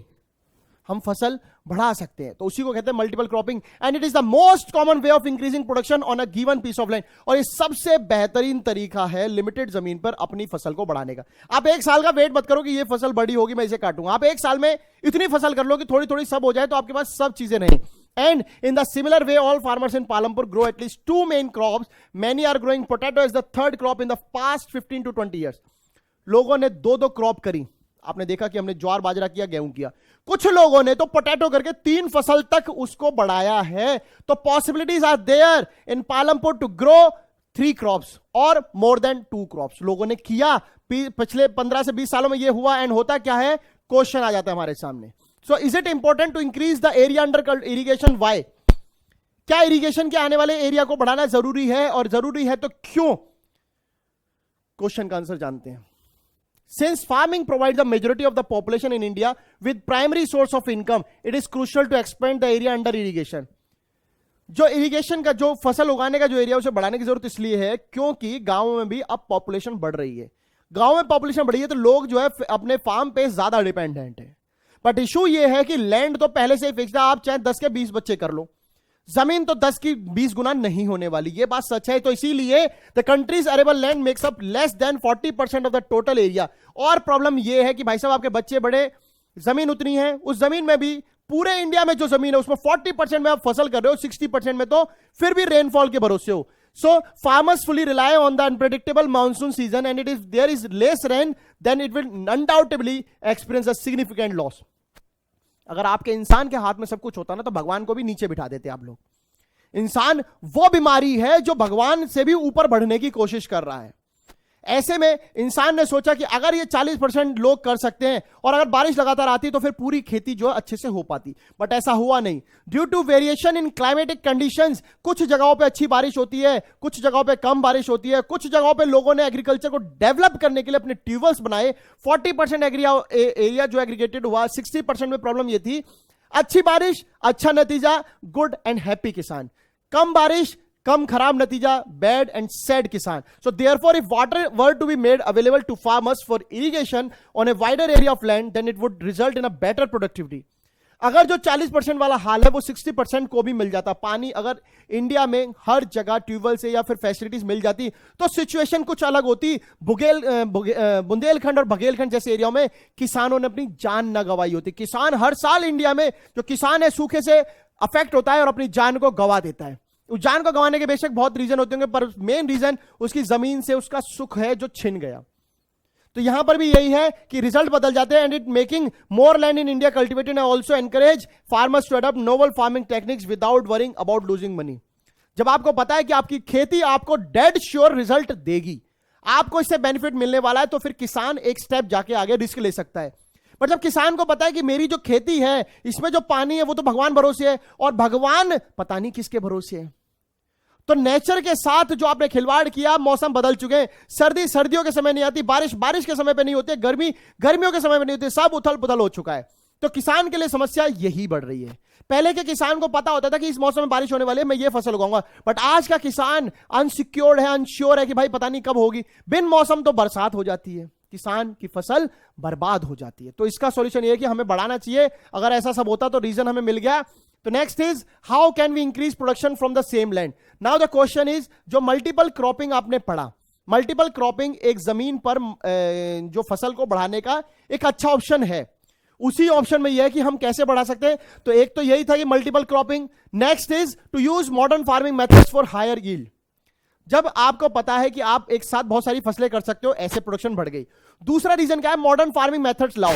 अब देखो, पहले जो है हम जब काम करते थे तो पहले होता था पेन पेंसिल, पहले होती थी स्लेट, होती थी पट्टी, होती थी उसमें लोग लिखते थे। फिर आए ब्लैक बोर्ड और चौक, फिर आए आपके क्या व्हाइट बोर्ड और मार्कर, फिर आए क्या ये डिजिटल बोर्ड, और अब जो है ऐसे डिजिटल बोर्ड जैसे आईपैड जैसे या फिर कुछ और जो डिजिटलाइजेशन का जमाना है। अभी तो वो स्क्रीन स्वाइप करने वाले भी आ गए, ऐसे ऐसा लिखने वाले भी आ गए। टेक्नोलॉजी बढ़ रही है। तो क्या है, आप जैसे जैसे मॉडर्न मेथड्स लाओगे तो आपकी जो कैपेबिलिटी है, जो आपकी रीच है काम करने की, वो बढ़ जाती है। सेम यहां पर भी यही है, मॉडर्न फार्मिंग मेथड लाओ, यानी कि high yielding variety seed, HYV seeds, more fertilisers, ऐसी फसलें जो ड्रॉट प्रोन हो, जिनको सूखे से असर ना पड़ता हो। ऐसी मैं एक बच्चों को बता रहा था HYV सीड, एक बच्चा पता नहीं क्या समझा, बोला HIV सीड्स। अरे प्यारे बच्चों, HYV सीड्स है, हाई यील्डिंग वैरायटी है। ये क्या है, तुम ह्यूमन डेफिशिएंसी सिंड्रोम वाले केस में पहुंच गए, है ना? तो वो चीजों में नहीं पहुंचना है। तो next is, do you know yield is measured as a crop produce on a given piece of land during a single season. किसी भी फसल का उत्पादन जो यील्ड है उसे हम कैसे नापते हैं? एक सिंगल पीस में लैंड के एक सिंगल सीजन में कितनी फसल हुई, एक बीघा में एक सीजन में कितनी फसल हुई, वो यील्ड है, खेती की पैदावार कहलाती है। Now next is traditional farming. अब आपको अच्छे से पता है कि भाई आपने एक जमाना था जो पहले का था, एक जमाना आज का, यानी कि ये मॉडर्न जमाना है, वो ट्रेडिशनल ओल्ड जमाना था। खेती तब भी होती थी, खेती आज भी हो रही है, सिर्फ खेती करने के तरीके बदले हैं। आज वो मॉडर्न जेसीबी मशीन और ट्रैक्टर थ्रेशर है। पहले लोग डंडा लेके अपने खेतों में बैठकर वहीं कूट लेते थे और थ्रेशिंग हो जाती थी। तो किसान वैसा ही रहा, सुविधाएं बदल गई हैं, पैटर्न ऑफ क्रॉपिंग बदल गया है, जमाना बदल गया है। तो इसीलिए क्या कहते हैं, till the mid 1960s the seeds used in cultivation were traditionally ones with relatively low yields. पहले के जो बीज थे उनमें उत्पाद जो है, यानी पैदावार जो है वो भी कम होती थी, क्योंकि आपके पास वो तरीका नहीं था जिससे आप अपनी फसल को बचा पाओ। बारिश ने मारा, कीड़ों ने मारा, सूखे ने मारा, बहुत सारी समस्याएं थी उस फार्मिंग के साथ। तो पहले बीज भी उतने सक्षम नहीं थे, बीज भी इतने स्ट्रांग नहीं थे, फसल कम होती थी, and traditional seeds needed less irrigation. Farmers used cow dung and other natural manure as fertilizers. यानी कि जो पहले के बीज थे वो लेस इरिगेशन थे, उनको पानी की जरूरत इतनी ज्यादा नहीं होती थी, वो कम पानी में भी काम हो जाता था। एंड उसके लिए जो खाद होती थी वो फार्मर्स अपने ही गाय भैंसों से बना लेता था। आज की तरह ऑर्गेनिक फार्मिंग के लिए ऑर्गेनिक खाद जो अर्थवॉर्म बनाते हैं वो नहीं थी, तो फसल को उतनी स्ट्रांगनेस नहीं मिलती। देखो पहले का आदमी रोटी खाता था, सिंपल ऐसे एकदम स्ट्रांग सा दिखता था। आज का आदमी, जिम आप जाते हो, आप वहां की डाइट अलग है, घर की डाइट अलग है, तो स्ट्रांगनेस जो वो अलग है ना? फार्मर्स का एफ स्मॉल आएगा, बच्चों मोहब्बत ही इतनी करते हैं टाइपिस्ट हमसे, तो क्या करें कि वो ऐसा दिल बढ़ाए, तो इसलिए अल्फाबेट भी बढ़े उनके। So all these were readily available with the farmers who did not have to buy them. अब क्या है, कल सुबह खाद बनाना है, भाई साहब आपको मार्केट जाने की जरूरत नहीं है, आपके पास भैंस है, गोबर है, उसे सुखाओ और खाद बन गई, है ना? अब आज के टाइम क्या है, आपको हर चीज के लिए मार्केट जाना है, हर चीज के लिए मेंटली पहले प्रिपेयर होना था। प्री बोर्ड आ गए, बोर्ड आ गए, तो ऐसे प्रैक्टिस हो रही है। पहले के बच्चे ही पढ़ते सीधा एक बार पढ़ते, सीधा बुक पढ़ के एग्जाम में और पास।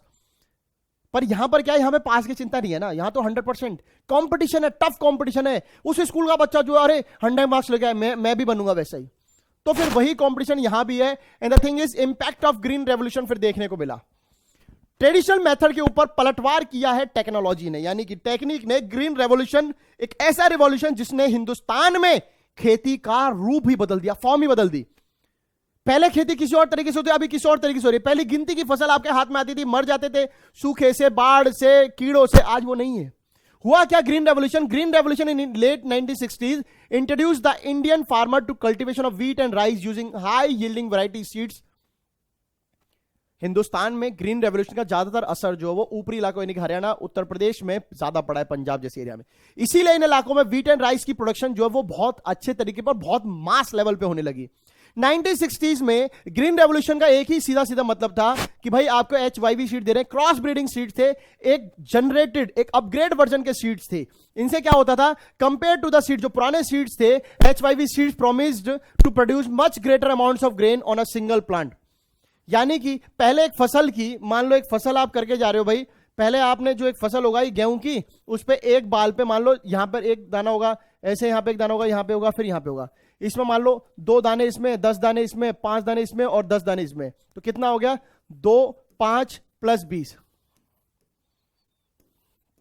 27। जैसे आपने HYV सीड्स का यूज किया, यहां 20 दाने, यहां 10 दाने, यहां 15 दाने, यहां 20 दाने, यहां 25 दाने, तो जो है HYV सीड्स के कारण जो आपकी जो ग्रेन्स हैं, जो अंदर ग्रेन्स थे, क्योंकि अब उनको पैदावार अच्छी मिल रही है, उनको फर्टिलाइजर अच्छा मिल रहा है, पेस्टिसाइड अच्छा मिल रहा है, तो उनमें ऑब्वियसली बात है बीज फिर टिका रहेगा। अब कीड़े खाएंगे कैसे, कीड़े तो दवाई से मर जाएंगे, तो वो जो फसल है वो बढ़ गई। तो ये यही कह रहा है कि भाई अब ज्यादा ग्रेन मिलने लगा, and as a result the same piece of land would now produce far larger quantities of food grain than was not possible earlier, या फिर वो पहले पॉसिबल ही नहीं था। पहले कीड़ा खा गया, फसल टूट गई, फसल रुक गई, बीज हुआ नहीं हुआ, पता नहीं फसल में प्रॉपर हुआ कहीं, क्योंकि अगर मैं आपको बताऊं एक एग्जांपल ऐसा लें, कई बार आपने देखा होगा, मटर का एग्जांपल याद करना, उस पीस में क्या होता है, कई बार तो उस पीस में बहुत मोटे मोटे दाने होते हैं, एंड तक होता है पूरी मटर में, और कई बार उसमें बीच में 2-3 दाने निकलते हैं।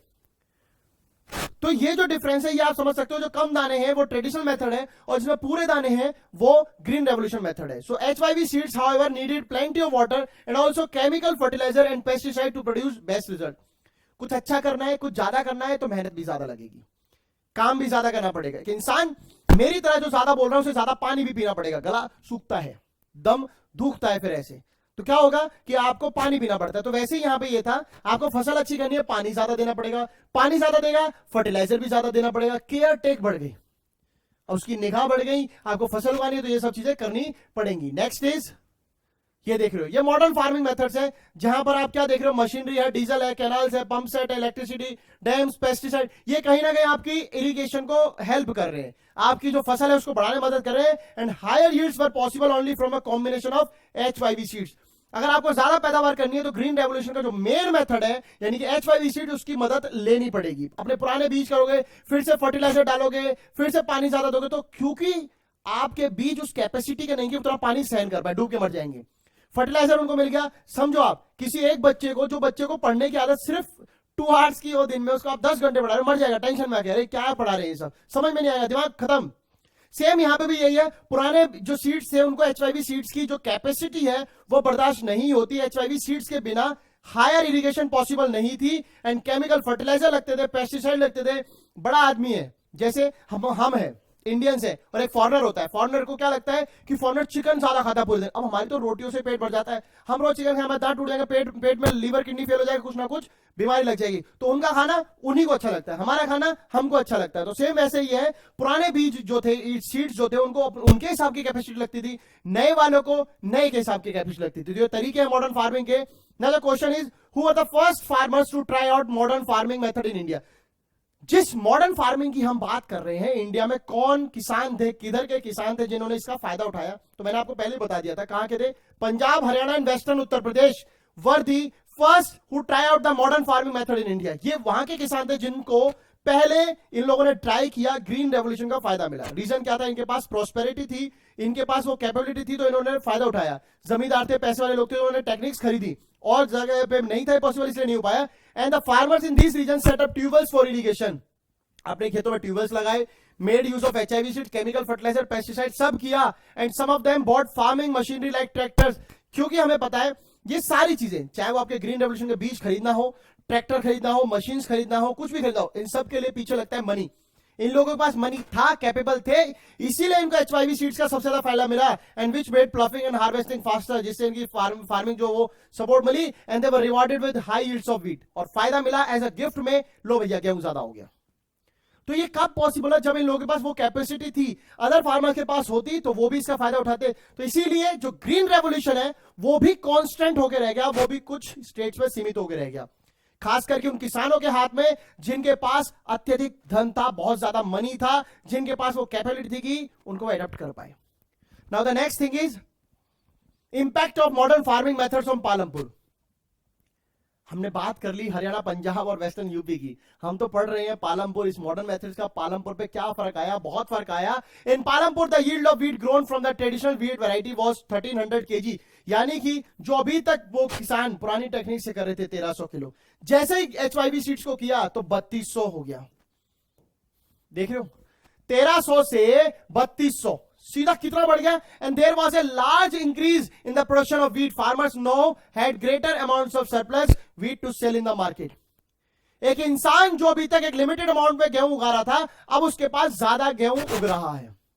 अल्टीमेटली होगा क्या? मुनाफा, प्रॉफिट. बचे हुए गेहूं को ज्यादा बेचेगा. पहले 1300 में से अगर मान लो सिर्फ 300 रखता, 1000 बेचता, अब 3200 में से अगर 300 रखेगा, 2900 बेचेगा.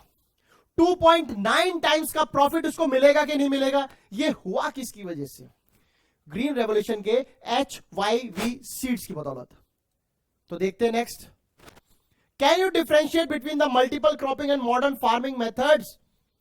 सो बच्चों, क्या आप डिफरेंस कर सकते हो modern farming method and multiple cropping method? बहुत सिंपल है, चलो कुछ समझते हैं. मल्टीपल क्रॉपिंग का मतलब यह है कि सेम फील्ड पर आप एक से ज्यादा फसलें कर रहे हो. मॉडर्न फार्मिंग का मेथड का ये है कि आप सेम फील्ड भी है, क्रॉप भी ज्यादा होंगी, बस टेक्निक जो है, टेक्नोलॉजी जो है, जैसे कि आपके बीजों की जो है जीन बदल गया, बीज अब नए आए, सीड्स नए आए हैं, साथ ही आपके अब ट्रैक्टर्स आ गए, आपको पानी ज्यादा मिलेगा. नेक्स्ट इज जो मॉडर्न मल्टीपल क्रॉपिंग मेथड था उसमें शायद उतनी लागत नहीं लगती थी, लोग एक ही फसल पे लिमिटेड अमाउंट पैसे में कर लेते थे। बट मॉडर्न फार्मिंग मेथड जो है उनको लार्ज अमाउंट ऑफ मनी चाहिए, इसीलिए तो पंजाब, यूपी और हरियाणा तक रह गया। मल्टीपल क्रॉपिंग मेथड में क्या है कि आपके जितनी फसलें हैं आप करोगे तो सही, पर उतनी सिक्योर नहीं रहेंगी, उनमें फर्टिलाइजर और हाई पेस्टिसाइड और वाटर का यूज नहीं था। पर वहीं मॉडर्न फार्मिंग मेथड्स में इन सभी की नीड पड़ती थी। सो बेसिकली ये डिफरेंस है जिनसे आप पता लगा सकते हो कि what is the difference between the multiple cropping and modern farming methods. So एक टेबल हम पढ़ने जा रहे हैं, ये टेबल इस स्लाइड के बाद आने वाला है, उसकी चर्चा कर रहा है कि ग्रीन रेवोल्यूशन के बाद कैसे फर्क आया, कैसे हम डिफरेंस देखते हैं। व्हीट एंड पल्सेस का हमने 2 एग्जांपल लिए हैं, उस टेबल को देखेंगे। हालांकि ये इतना कोई बोर्ड में आपको एग्जिट नहीं उतारना, जस्ट फॉर अंडरस्टैंडिंग हम ये करने वाले हैं। बट उससे पहले हम ये करेंगे, बात पूछेंगे कि was the green revolution equally successful for both the crops. क्या ग्रीन रेवोल्यूशन, ये जो 2 क्रॉप है व्हीट और पल्सेस जिसका एग्जांपल आप पढ़ोगे, सक्सेसफुल रहा या नहीं रहा, ये जानेंगे हम उस टेबल को देखने के बाद। So now modern farming methods require the farmer to start with more cash than before. Why? तो उससे पहले हम क्वेश्चनों की बौछार हो चुकी है। ये जो बोर्ड भाई साहब है हमसे बहुत सारे क्वेश्चन पूछ रहे हैं, एक तो मल्टीपल और मॉडर्न फार्मिंग पूछा, चलो वो भी ठीक है। अब पूछ रहे हैं कि जो नए मेथड है उनके लिए किसानों को कैश क्यों चाहिए। तो हमने यहां पे एग्जांपल में आपको बता दिया कि अगर आपको अपनी ग्रेन आपको अपनी प्रोडक्शन बढ़ानी है तो आपको HYV seeds, fertilizer, pesticide, modern technology, modern machinery को इंप्लीमेंट करना होगा and that requires a lot of money. तो पैसे की नीड पड़ेगी, ऑल्दो जो पुराने मेथड से उनमें उतनी नीड नहीं थी। तो वो डिफरेंस भी है, वो नीड भी है। ये हमारा आंसर हो गया। Was the green revolution equally successful? तो देख लो पल्सेस जो है वो कितनी बड़ी है एंड व्हीट की पैदावार किस लेवल से बड़ी है। जब ये जो है ये 18 है 2012-13 में, ये तब भी 94 था, कोई कंपैरिजन ही नहीं है। जब ये 23 था तो ये 108 था, यानी कि इन दोनों क्रॉप्स पर ग्रीन रेवोल्यूशन का जो इंपैक्ट है वो अलग अलग आया है। जिस तरीके से गेहूं और चावल की प्रोडक्शन बढ़ी उस तरीके से पल्सेस की और अदर क्रॉप्स की पैदावार यानी कि जो प्रोडक्शन है वो नहीं बढ़ी थी। So there is a difference and yes we can say that the green revolution does not equally successful for these crops. ठीक है, नेक्स्ट देख लेते हैं, will the land sustain? ये क्वेश्चन हम क्यों पूछ रहे हैं? देखो काले पे काला नहीं दिखता, देख रहे हो, ये देखो कितना भी चलाएंगे नहीं दिखेगा, बताते भी नहीं हो आप लोग कि सर मार्कर ऐसा ब्लैक रह गया। तो विल द लैंड सस्टेन हमने क्यों पूछा कि क्या लैंड सस्टेन कर पाएगी, तो क्यों पूछ रहे हैं? द रीजन बिहाइंड इज हम इतने सारे फर्टिलाइजर्स यूज कर रहे हैं, हम इतने सारे पेस्टिसाइड्स यूज कर रहे हैं, हम जमीन का गला घोट रहे हैं कि दे फसल, और गेहूं दे और चावल दे, उसको गला दबा के बैठे, उसकी छाती पे बैठ के कि भाई हमें ज्यादा फसल दे। तो क्या ऐसे कंडीशन में लैंड जिंदा रह पाएगी? क्या लैंड अपने उस लेवल को बरकरार रख पाएगी जिस लेवल से आपने शुरू किया था, और आप जिस लेवल पे हो वो लेवल तो उसका नहीं है। लैंड की एक लिमिट है उगाने की, पैदा करने की, और उसकी खुद की अपनी एक सीमा भी है। तो विल द लैंड सस्टेन देखते हैं। Land being a natural resource it is necessary to careful in its use. आप किसी और की बेटी, आप किसी और की संपत्ति इस्तेमाल कर रहे हो। बेटी मतलब धरती हमारी मां है, और उस पर जो आपने अपनी फील्ड दे रखी है वो समझ लो उसकी बेटी है, क्योंकि सारी धरती पे आप नहीं कर सकते। एक ऐसी जिंदगी जिसकी सीमा बहुत लिमिटेड है, आप उसको बुरे तरीके से यूज कर रहे हो, तो इट्स बेटर कि हम उसकी केयर करें, हम उसकी इज्जत करें। ये जमीन जो है ना, ये हमारा जीवन भर रही है, यानी कि पेट भर रही है। हम इसको आज बुरा भला करेंगे, हम इसके साथ गलत करेंगे तो हमारा पेट कभी नहीं भरेगा। So that means scientific reports indicate that the modern farming methods have overused the natural resources. और ऐसा हम क्यों कह रहे हैं? बिकॉज मॉडर्न फार्मिंग टेक्निक्स ने कहीं ना कहीं लैंड को परेशान किया है हद से ज्यादा। जब आप देखो, आप गन्ने को मशीन में डालना, 1-2 बार में वो जूस देता है, याद रखना, 1-2 बार में वो जूस देता है, 3-4-5 बार में जूस देता है। जब वो पूरा सूख जाता है ना, फिर उसका जूस बंद हो जाता है। क्या समझते हो इस कहानी से? कमेंट सेक्शन में बताना। इस कहानी का मतलब ये है कि बच्चों, एक हर चीज की ना एक सीमा होती है। इस धरती से फसल उगाने की एक सीमा है। जब तक वो फसल उगाती रहेगी, देती रहेगी, और जिस दिन वो सूख गई उस दिन मिलेगा आपको अंडा, उस दिन आपको खाने के वांदे पड़ जाएंगे, लाले पड़ जाएंगे। तो इसलिए इस्तेमाल करो पर ध्यान से। And in many areas green revolution is associated with the loss of soil fertility due to increase use of fertilizer, chemical fertilizers. एक दवाई जो जहरीली है, जिससे कीड़ा मर रहा है, समझ लो, एक अर्थवर्म मर जाते हैं। आप एक बात समझो, जीवन में ना, मैं ये नहीं जानता कि क्या जरूरी है क्या नहीं, बट बीइंग अ फार्मर सन, मैं अब किसान का पुत्र हूं, मैं किसान का बच्चा हूं, मुझे एक चीज समझ में आती है। जब भी मैंने अपने फार्म्स को देखा तो एक चीज सीखी है, इस जमीन पर जो कुछ पहले था वो आज भी है। जो कीड़े मकोड़े, केंचुए, जो कुछ भी थे, किसानों के शुरू से उनके रहे हैं उनके साथ, वो जमीन उनकी भी है हमारी नहीं है। अब हमने क्या किया, मॉडर्न टेक्नोलॉजी के आधार पर केमिकल फर्टिलाइजर डाल दिए, उन लोगों को मार दिया। जिस फसल में छोटे मोटे कीड़े जो इतने जरूरी थे उनकी जिंदगी जा सकती है, तो उस बेचारे पेड़ का क्या होगा सोचो, उस पेड़ का बुरा हाल हो सकता है। तो ग्रीन रेवोल्यूशन ने न केवल कीड़ों को मारा बल्कि पेड़ों को नुकसान पहुंचाया, क्योंकि हर पेड़, अब जहर तो जहर है, चाहे वो कीड़े के लिए चाहे वो पेड़ के लिए हो। तो इससे सॉइल फर्टिलिटी हो गई, सॉइल फर्टिलिटी का इश्यू हो गया, क्योंकि अब जमीन उस तरीके से नहीं, पहले पानी छिड़का और नॉर्मल फसल कर ली, तो जितना वो नेचुरली था। सो ये है बेसिक डिफरेंस ऑर्गेनिक और इनऑर्गेनिक का, कि आप क्या कर रहे हो, आप पेस्टिसाइड फर्टिलाइजर डाल के जमीन को आज तो ले रहे हो पर उससे नुकसान भी हो रहा है। So also continuous use of ground water for tubewell irrigation has led to the depletion of water table. जब आप लगातार पानी लेते रहोगे तो उस लेवल से पानी खत्म। अर्थात एक बाल्टी है आपके सामने, उसमें आप पानी भर के आए हो, एक मग से पानी निकाला, एक मग से पानी निकाला, करते रहोगे, कुछ मग बाद देखोगे बाल्टी में से पानी खत्म। सेम ऐसे ट्यूबवेल्स के साथ है। जब आप सबने अपने अपने ट्यूबवेल खोल लिए तो वहां से देखोगे पानी का लेवल डाउन डाउन डाउन होता जाएगा, फिर आप बोरिंग और नीचे कराओगे, फिर आप और नीचे पहुंचे, फिर वहां से डाउन डाउन, ऐसे करके वाटर टेबल घटता जाता है। क्योंकि ट्यूबवेल जब एक होता है तो लोगों के लिए भाई पानी वहीं से मिल जाए तो ज्यादा बेटर है। सबके अपने अपने हो गए, तो जो एक बार में एक पानी पीता अब 10 लोग पानी पी रहे हैं, 10 लोग पानी इस्तेमाल कर रहे हैं, तो ट्यूबवेल से पानी डाउन हुआ। So environmental resources like soil fertility and ground water are built up over years. तो ये सारे इश्यूज बनेंगे, क्यों? क्योंकि सॉइल फर्टिलिटी इतनी जल्दी नहीं बनती, पानी जो है इतनी जल्दी नहीं बनता, आपने इनका इस्तेमाल किया तो इनका नुकसान होगा। And once destroyed it is very difficult to restore them. और एक बार अगर नेचुरल चीजें खत्म हो जाती है ना, उनको बनाना असंभव है। फॉर एग्जाम्पल इंसान एक बार मर गया ना तो उसको जिंदा करके नहीं ला सकते वापस। जमीन एक बार सॉइल फर्टिलिटी ने लॉस कर दी ना, वापस लाना बहुत मुश्किल है।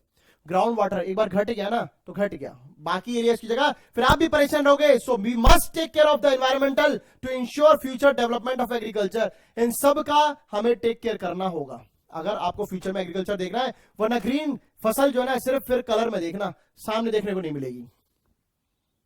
सो why we are considering the statement will the land sustain. तो हम क्यों कंसीडर कर रहे थे विल द लैंड सस्टेन? क्योंकि जो फर्टिलाइजर थे, जो पेस्टिसाइड थे, जो HYV सीड्स थे, उन्होंने नुकसान पहुंचाया है। जो ट्यूबवेल थे उन्होंने वाटर लेवल डाउन किया है। तो इसीलिए हम कह रहे थे कि भाई हमें ये कंसीडर करना होगा। सो फर्टिलाइजर, ये बोतल है, बड़ी अच्छी सुंदर सी बोतल है, जो ये बोतल में इसने ये जो डाल रखा है, ये बोतल है, इसके अंदर फर्टिलाइजर है। और फर्टिलाइजर क्या कहता है, अब हम फर्टिलाइजर की जबान ही सुनेंगे, हम अपने जुबान से नहीं पढ़ेंगे। फर्टिलाइजर की थोड़ी देर के लिए आप शांत होकर कहानी सुनना, फर्टिलाइजर क्या कहता है। So it says, I will provide minerals which will dissolve in water and are immediately available to plants. Fertiliser कहता है कि मैं आपको immediately सर्विस दे दूंगा जो पानी में घुल जाएंगी और आपके पेड़ों तक पहुंच जाएंगी। But these may not be retained in the soil for long. पर ये ज्यादा देर मिट्टी में नहीं रहती क्योंकि सोख ली जाती हैं, ठीक है। So they may escape from the soil and pollute ground water and rivers and lakes. होगा क्या, जिस जमीन में फर्टिलाइजर डलेगा, मान लो इस जमीन में आपने ये फर्टिलाइजर यहां पे डाला, जमीन से गया, जमीन से पार होकर सूख जाएगा, सूख के ही अपना रास्ता बना ही लेता पानी, कहीं ना कहीं फर्टिलाइजर के साथ पानी मिक्स है तो वो निकल जाएगा। So I can also kill bacteria and other micro organism in the soil. अच्छी बात बोल रहा है फर्टिलाइजर की बोतल, मैं तुम्हारा बैक्टीरिया मार दूंगा, मैं तुम्हारे सारे जम्स मार दूंगा, ठीक है। This mean some time after their use the soil will be less fertile and than ever before. इसका मतलब यह है कि जमीन की जो फर्टिलिटी है ना वो कम हो जाएगी। कीड़े मकोड़ों का जमीन में रहना जरूरी है, वो कीड़े मकोड़े निकल के जाते हैं। आप देखना मिट्टी में जब पानी लगता है तो बुलबुले निकलते हैं, उसमें होल होए नजर आते हैं। वो होल कैसे होते हैं, कोई गन नहीं चलाई किसी ने, कोई वहां से विस्फोट नहीं, उसमें छोटे मोटे कीड़े निकल के बाहर आते हैं, उनसे बनते पोर्स, उनसे बनते छेद, तो जमीन को सांस लेने के लिए मिलता है। और आपकी नाक के दोनों सुराख बंद कर दिए जाए, मुंह बंद कर दिया जाए तो आपकी मृत्यु तय है। सेम जमीन में भी जो है इन पोर्स का काम होता है और इन्हीं से जो ये चीजें चलती हैं, इन्हीं के बाद जो है जमीन में उर्वरकता बनी रहती है। अगर ये पोर्स बंद हो गए तो आपकी जमीन को सांस लेने के लिए जगह नहीं मिलेगी और सारा काम हो जाएगा खराब। आई होप आपको ये बात समझ में आ गई। तो नेक्स्ट देखते हैं फर्टिलाइजर और क्या कहता है भाई। फर्टिलाइजर कहता है my consumption is highest in Punjab in India. Fertiliser कह रहा है कि मेरा जो कंजप्शन है वो बहुत ज्यादा है, कहां पर, पंजाब में। And the continuous use of me has led to degradation of soil health. और अगर मुझे ज्यादा इस्तेमाल करोगे तो मैं तबियत बिगाड़ दूंगा, किसकी, मिट्टी की तबियत बिगाड़ दूंगा, क्योंकि मैं तो हूं ही जहर, ठीक है। The Punjab farmers are now forced to use more and more chemical fertilizer and other inputs to achieve the same production level. अब पंजाब, मेरी गलती नहीं है भाई साहब, पंजाब के जो किसान है वो चाहता है जमीन पे ज्यादा से ज्यादा फसल करना, मुझे ज्यादा इस्तेमाल कर रहा है, नहीं पता है नुकसान दूंगा मैं बाद में। तो होता क्या है, this means cost of cultivation rising very fast. तो कॉस्ट ऑफ कल्टीवेशन भी जो है वो फास्ट हो रही है। क्यों हो रही है, क्योंकि जब जितने आप फर्टिलाइजर यूज करोगे, जितने आप ये मॉडर्न चीजें यूज करोगे, फसल सस्ती तो नहीं बेचने वाले हो। एडिशन होता है ना, एक बनिया अपने यहाँ जो उगाता है, अपने यहाँ से फिर उगाने का बेचता है, तो जो बिचौली होते हैं उसमें वो कॉस्ट ऐड करते हैं। अल्टीमेटली हमें जो चीज 10 की पड़ रही है वो 10 की बनी नहीं होगी, 2 4 5। नेक्स्ट देख लेते हैं। सो ये तो कुछ नहीं, सोर्स ही है। So how is land distributed between the farmers of Palampur. अब कहानी हम पालमपुर की पढ़ रहे हैं। सॉरी, लगातार हो जाता है, लंबी क्लास हो जाती है, बोलते हैं तो गला भी, भाई अभी चिल्ला नहीं गया था, क्या करें, चिल्लाते गला भी बैठ जाता है ना। बहुत सारे लोग चिल्लाते नहीं है, पर अपने को तो चिल्ला नहीं आता था, ऐसा लगता है कि वोट मांग रहा हूं जैसे मैं आपसे, है ना। हाल फिलहाल में वोट खत्म हुए। तो how is land distributed between the farmers of Palampur. Palampur में जमीन कैसे बटी हुई है। तो बटने का ये रीजन है कि यहां पर कुछ परिवार थे, कुछ शेड्यूल कास्ट थे, उनके बीच में कुछ ज्यादा जमीन है, किसी के बीच में कम जमीन है, ये पढ़ना है। तो in Palampur about 1/3 of that 450 families are landless. 1/3 450 का मतलब क्या हो गया, आप देख सकते हो।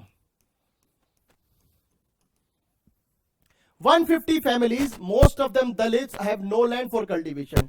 किसानों के पास खेती की जमीन बराबर नहीं है, क्योंकि किसान किसी एक घर का नहीं है, किसान डिफरेंट कास्ट के हैं। तो तकरीबन गांवों में जो बड़े लोग हैं, पैसे वाले लोग हैं, उनके पास खेती होती है, और जिनके पास नहीं है, यानी कि जो 450 में से 150 परिवार है, 300 परिवारों को छोड़कर वो सारे दलित हैं, उनके पास खेती करने को नहीं है। एंड जो बचे हुए हैं, who own land, 240 families cultivate small plots of land less than 2 hectare in size. और जो लोग बचे हुए हैं, जिनके पास अपनी जमीन है, उनमें से भी 240 परिवार जो है छोटे छोटे किसी खेतों पर अपनी जमीन कर रहे हैं, जिनकी साइज जो है 2 हेक्टेयर से भी कम है।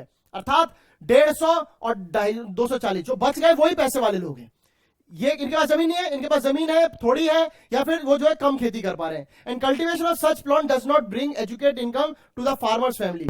और ये जो 240 परिवार है, 240 लोग हैं, इनके घर पर कोई इतनी मोटी इनकम नहीं आ रही, क्योंकि छोटे प्लॉट है, स्मॉल प्लॉट है ना, बिग फार्मर्स नहीं है, स्मॉल फार्मर्स है। And there are large number of small plots scattered around the village. ये इंडिकेट करता है कि यहां पर जो मीडियम फैमिली है वो ज्यादा है अभी, ठीक है। And these are cultivated by the small farmers. ये जो प्लॉट है छोटे छोटे, 1 बीघा 2 बीघा 5 बीघा जमे है, जो जगह है, इसको छोटे मोटे किसान ही जो है ना वो फील्ड को कर रहे हैं। And on the other hand, more than half of the area of the village is covered by the plot that are quite large in size. एक गांव में 3 तरह के लोग हो गए। एक तो ये जिनके पास ये फील्ड है,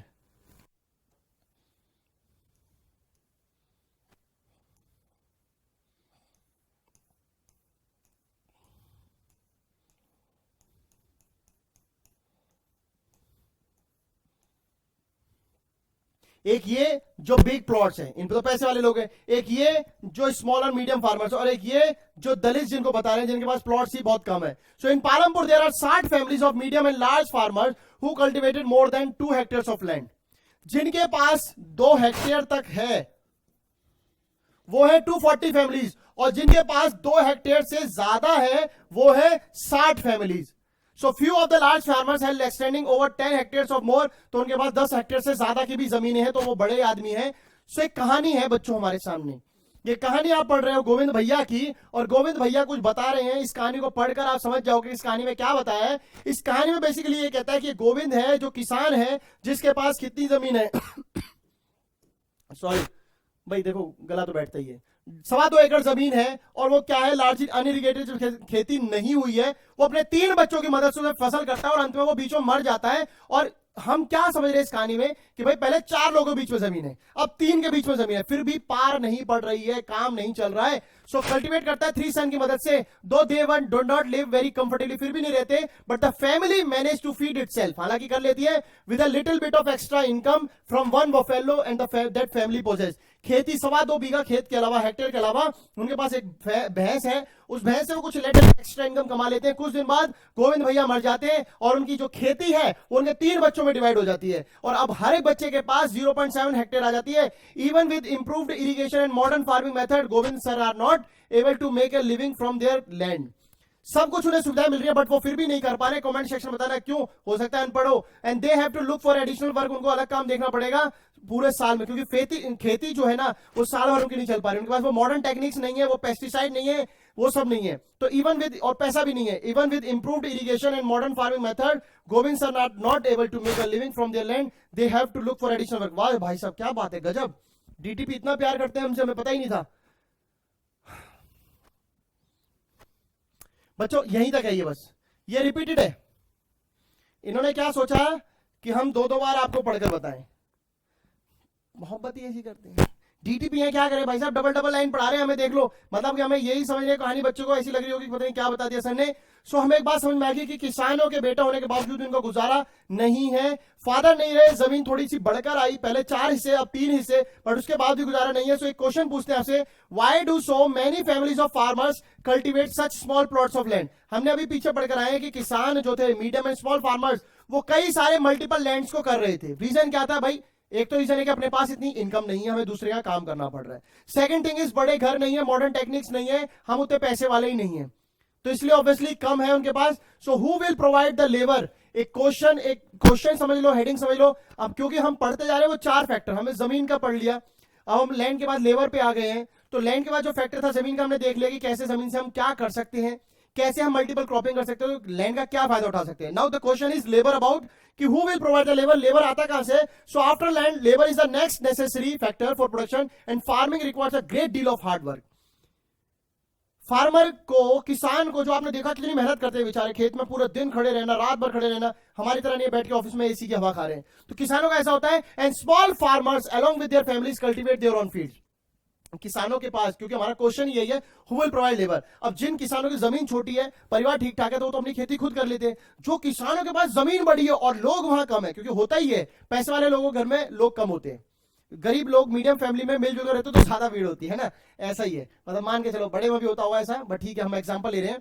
तो जो लार्ज फार्मर्स होते हैं वो इन लोगों को या तो हायर करेंगे या बाहर से लेबर हायर करेंगे, होगा काम इनसे ही। सो जो स्मॉल फार्मर्स है वो तो खुद कर लेते हैं। Thus they provide the labour required for farming themself, वो अपनी फार्मिंग खुद कर लेते हैं, यानी कि लेबर खुद बन गए। And medium and large farmers hire farmers labour to work on their field, और जो बड़े फार्मर्स है, मीडियम फार्मर है, वो हायर करते हैं लेबर्स को। So farm labours come either from landless families, या अब भाई एक गांव में खेती हो रही है, उसके यहां दूसरे लोग काम कर रहे हैं, उसकी अपनी भी खेती है, तो ये दूसरे का काम क्यों कर रहा है? कारण ये हो सकता है या तो वो उसके पास जमीन नहीं होगी बिल्कुल, या फिर उनके पास होगा छोटा प्लॉट, यानी कि एक साल में वो अपने प्लॉट में तो 2 महीने काम कर लिया, अब 10 महीने कहां काम करे? राजा साहब के यहां चलो, बड़े साहूकार के साथ चलो। And unlike farmers, farm labours do not have a right over the crops grown on the land. जब मैं किसान अपनी खेती पे काम करता हूं, तो उस फसल पे, जितनी फसल होगी उस खेत पे, उस पर मेरा पूरा हक है। मैं उस फसल को जलाऊं, बेकूं, खाऊं, कुछ भी करूं। जब मैं किसी और के यहां काम करने जाता हूं तो मुझे उस फसल पे कोई अधिकार नहीं होता। रीजन ये कि हम जिस कंपनी में काम करते हैं वो कंपनी हमारी नहीं होती, ऐसा समझ रहे हो ना? क्योंकि अगर मान लो मैं कल को अगर जो है किसी और के खेती में काम करने जाऊं, मैं उस राजा को बोलूं आप तो ये खेती मैंने करी है, मेरा तो एक ही मानना है, मैं खेती करूंगा तो वो मेरी होगी। भाई साहब आप अपनी फील्ड में जाओ, आपका अपना खेत है, समझते क्यों नहीं हो? गधे हो क्या? ये मेरा फील्ड है। तो समझ में आया। अच्छा तो फिर मैं यहां क्यों आया हूं? अरे यार कैसा आदमी, भूल गया क्या? पैसे के बदले आया भाई, पैसा मिलेगा। तो यहां पर भी यही है कि इन लेबर्स को क्या मिलता है? Instead they are paid wages by the farmers for whom they work, and wages can mean cash or count, example crop, sometimes labours great mean also. गांव में हमने एक चीज देखी थी कि जब हम चीज लेने जाते थे, जब सामान बनिया की दुकान से खरीदते, जब छोटे थे तो कई बार हम नगद में लेते थे, कैश में लेते थे। एंड जब कैश नहीं होता था तो हमारे घर वाले में गेहूं चावल कुछ दे देते थे, एंड पूरा भगोना भर के एंड उसको जाके देते थे, तोलता था, उसके बदले चीज मिल जाती थी। तो इस तरीके से लेते थे। एंड वेजेस में widely from region to region, from crop to crop, and from one farm activity to another, like sowing and harvesting. एक मिस्त्री जो ईंटें उठा रहा है, एक मिस्त्री यानी कि दोनों लेबर ही मान लो, एक लेबर जो ईंटें उठा रहा है और एक लेबर जो घर बना रहा है, दोनों की वेजेस में फर्क होता है। मिस्त्री भाई साहब 1000 रुपए लेते हैं एक दिन का, और जो लेबर होता है वो लेता है 700 रुपए, तो 300 का फर्क होता है, क्योंकि काम अलग है। ठीक वैसे ही जो एक किसान आप जब कटाई पे बुलाते हो अलग होता है, बुवाई पे अलग होता है, एंड जब वो देख रहा होता है काम तब अलग होता है।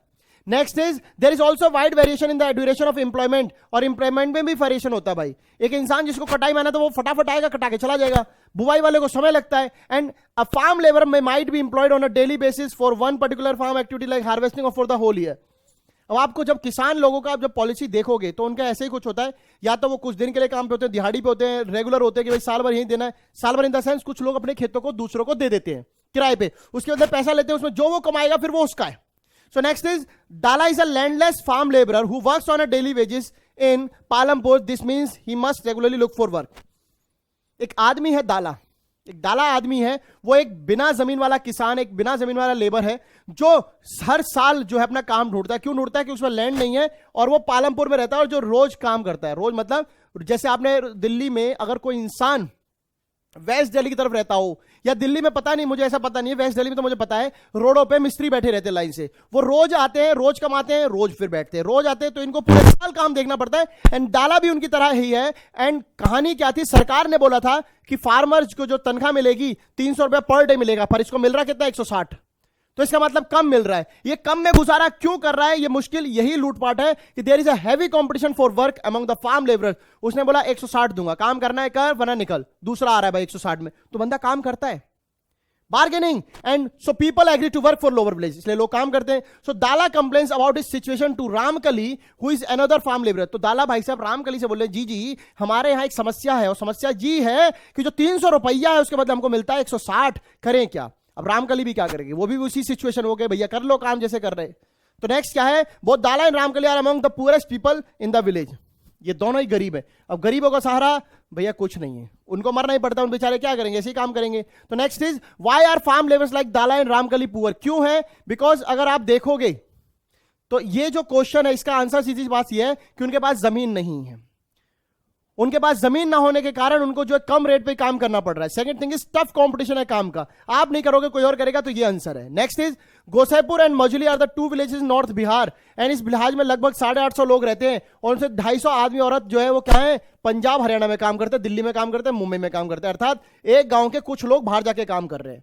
तो ये माइग्रेशन कॉमन है, ठीक है। But why do people migrate, question यहां पर ये है कि किसी भी गांव के लोग हो, चाहे वो गोसाईपुर हो चाहे वो मजौली हो, इस गांव के लोग दूसरे शहरों में जाकर काम क्यों कर रहे हैं, बड़े शहरों में काम क्यों कर रहे हैं। तो रीजन ये अपने गांव में रोजगार नहीं है, अपने गांव में वो हमारे उनके पास खेती नहीं है, उनको लाइफ को जीने के लिए जो पैसा चाहिए वो उनके गांव में अगर वो कर भी ले काम तो उतना नहीं मिलेगा, तो लोगों को बाहर जाना पड़ता है। People migrate in search of better standard of living, better food, better salary, better life, इसलिए माइग्रेट हो रहे हैं। Next is the capital needed in the marking. तो अब आइए भाई बात फिजिकल कैपिटल मेथड की तरफ बढ़ रहे हैं। So modern farming method required a great deal of capital so that the farmers needs more money than before. हमने अच्छे से पढ़ा है कि मल्टीपल क्रॉपिंग में पैसा उतना नहीं चाहिए था, मॉडर्न फार्मिंग में चाहिए, बिकॉज टूल्स है, इक्विपमेंट्स है, पेस्टिसाइड्स है, फर्टिलाइजर्स एंड HYV सीड्स हैं, HYV सीड्स है। And most small farmer have to borrow money to arrange for the capital. छोटे किसानों को तो पैसा लेना पड़ता था, किससे लेंगे, अपने गांव में बड़े आदमी से लेंगे। बड़ा आदमी उनको अच्छे खासे मोटे इंटरेस्ट पे देता था, लेना है ले वरना लॉस, गेट लॉस्ट, तो लेना पड़ता था। उससे क्या होता था, उन पे प्रेशर बना रहता था, एंड पूरी फसल का लगभग इतना ज्यादा पार्ट तो उन्हीं को देना पड़ जाता। सो वही है, they borrow from a large farmers of village money lenders or the traders who supply various input for cultivation. बड़े लोगों से लेना पड़ता था या उन लोगों से जो कल्टीवेशन के टूल्स उन्हें देते थे। So rate of interest is very high, they put together greater stress to repay the loan. उनके पास प्रेशर होता था कि भाई आपको रीपे करना है, ले तो लिया लोन, एक हाई अमाउंट है। नेक्स्ट देखते हैं। So in contrast to the small farmer, the medium and large farmers have their own saving from farming. छोटे किसानों को तो पैसे का जुगाड़ ऐसे होता था, बट जो मीडियम और लार्ज फार्मर थे उनके पास ये प्रॉब्लम नहीं आती थी। रीजन ये था कि वो हर साल जो अपनी फसल बेचते थे उसका जो बचा हुआ जो प्रॉफिट होता था वो उनको आता था, बुफेलो लोन पे होती थी, और वो पहले से इतने HYV सीड्स कर रहे थे, उनकी जो ग्रेन्स है वो 1300 से जैसे 3200 किलो बिका, तो वो जो प्रॉफिट था वो उनके पास हमेशा था, तो पैसा बना रहता था। So thus they are able to arrange for the capital needed. अब इससे फायदा यह है कि ये लोग भी कहीं ना कहीं मनी लैंडिंग का काम करते थे गांव में, क्योंकि पैसा बचा हुआ है, मनी लैंड करेंगे, उस मनी लैंड से भी पैसा कमा रहे हैं, मनी से भी मनी बन रहा है, तो पैसा जनरेट हो रहा है। So how do this farmer have their own saving, कैसे थी, मैंने आपको बता दिया। पैसा बचाते थे, लोगों को पैसे के बदले पैसा देते थे, उससे भी पैसा बनता था, तो ये सब पूरे प्रोसेस है। सो स्टोरी ऑफ सविता है, ये हमारी एक दीदी है, हमारी एक जीजी है, जो बता रही है क्या है कि Savita is a small farmer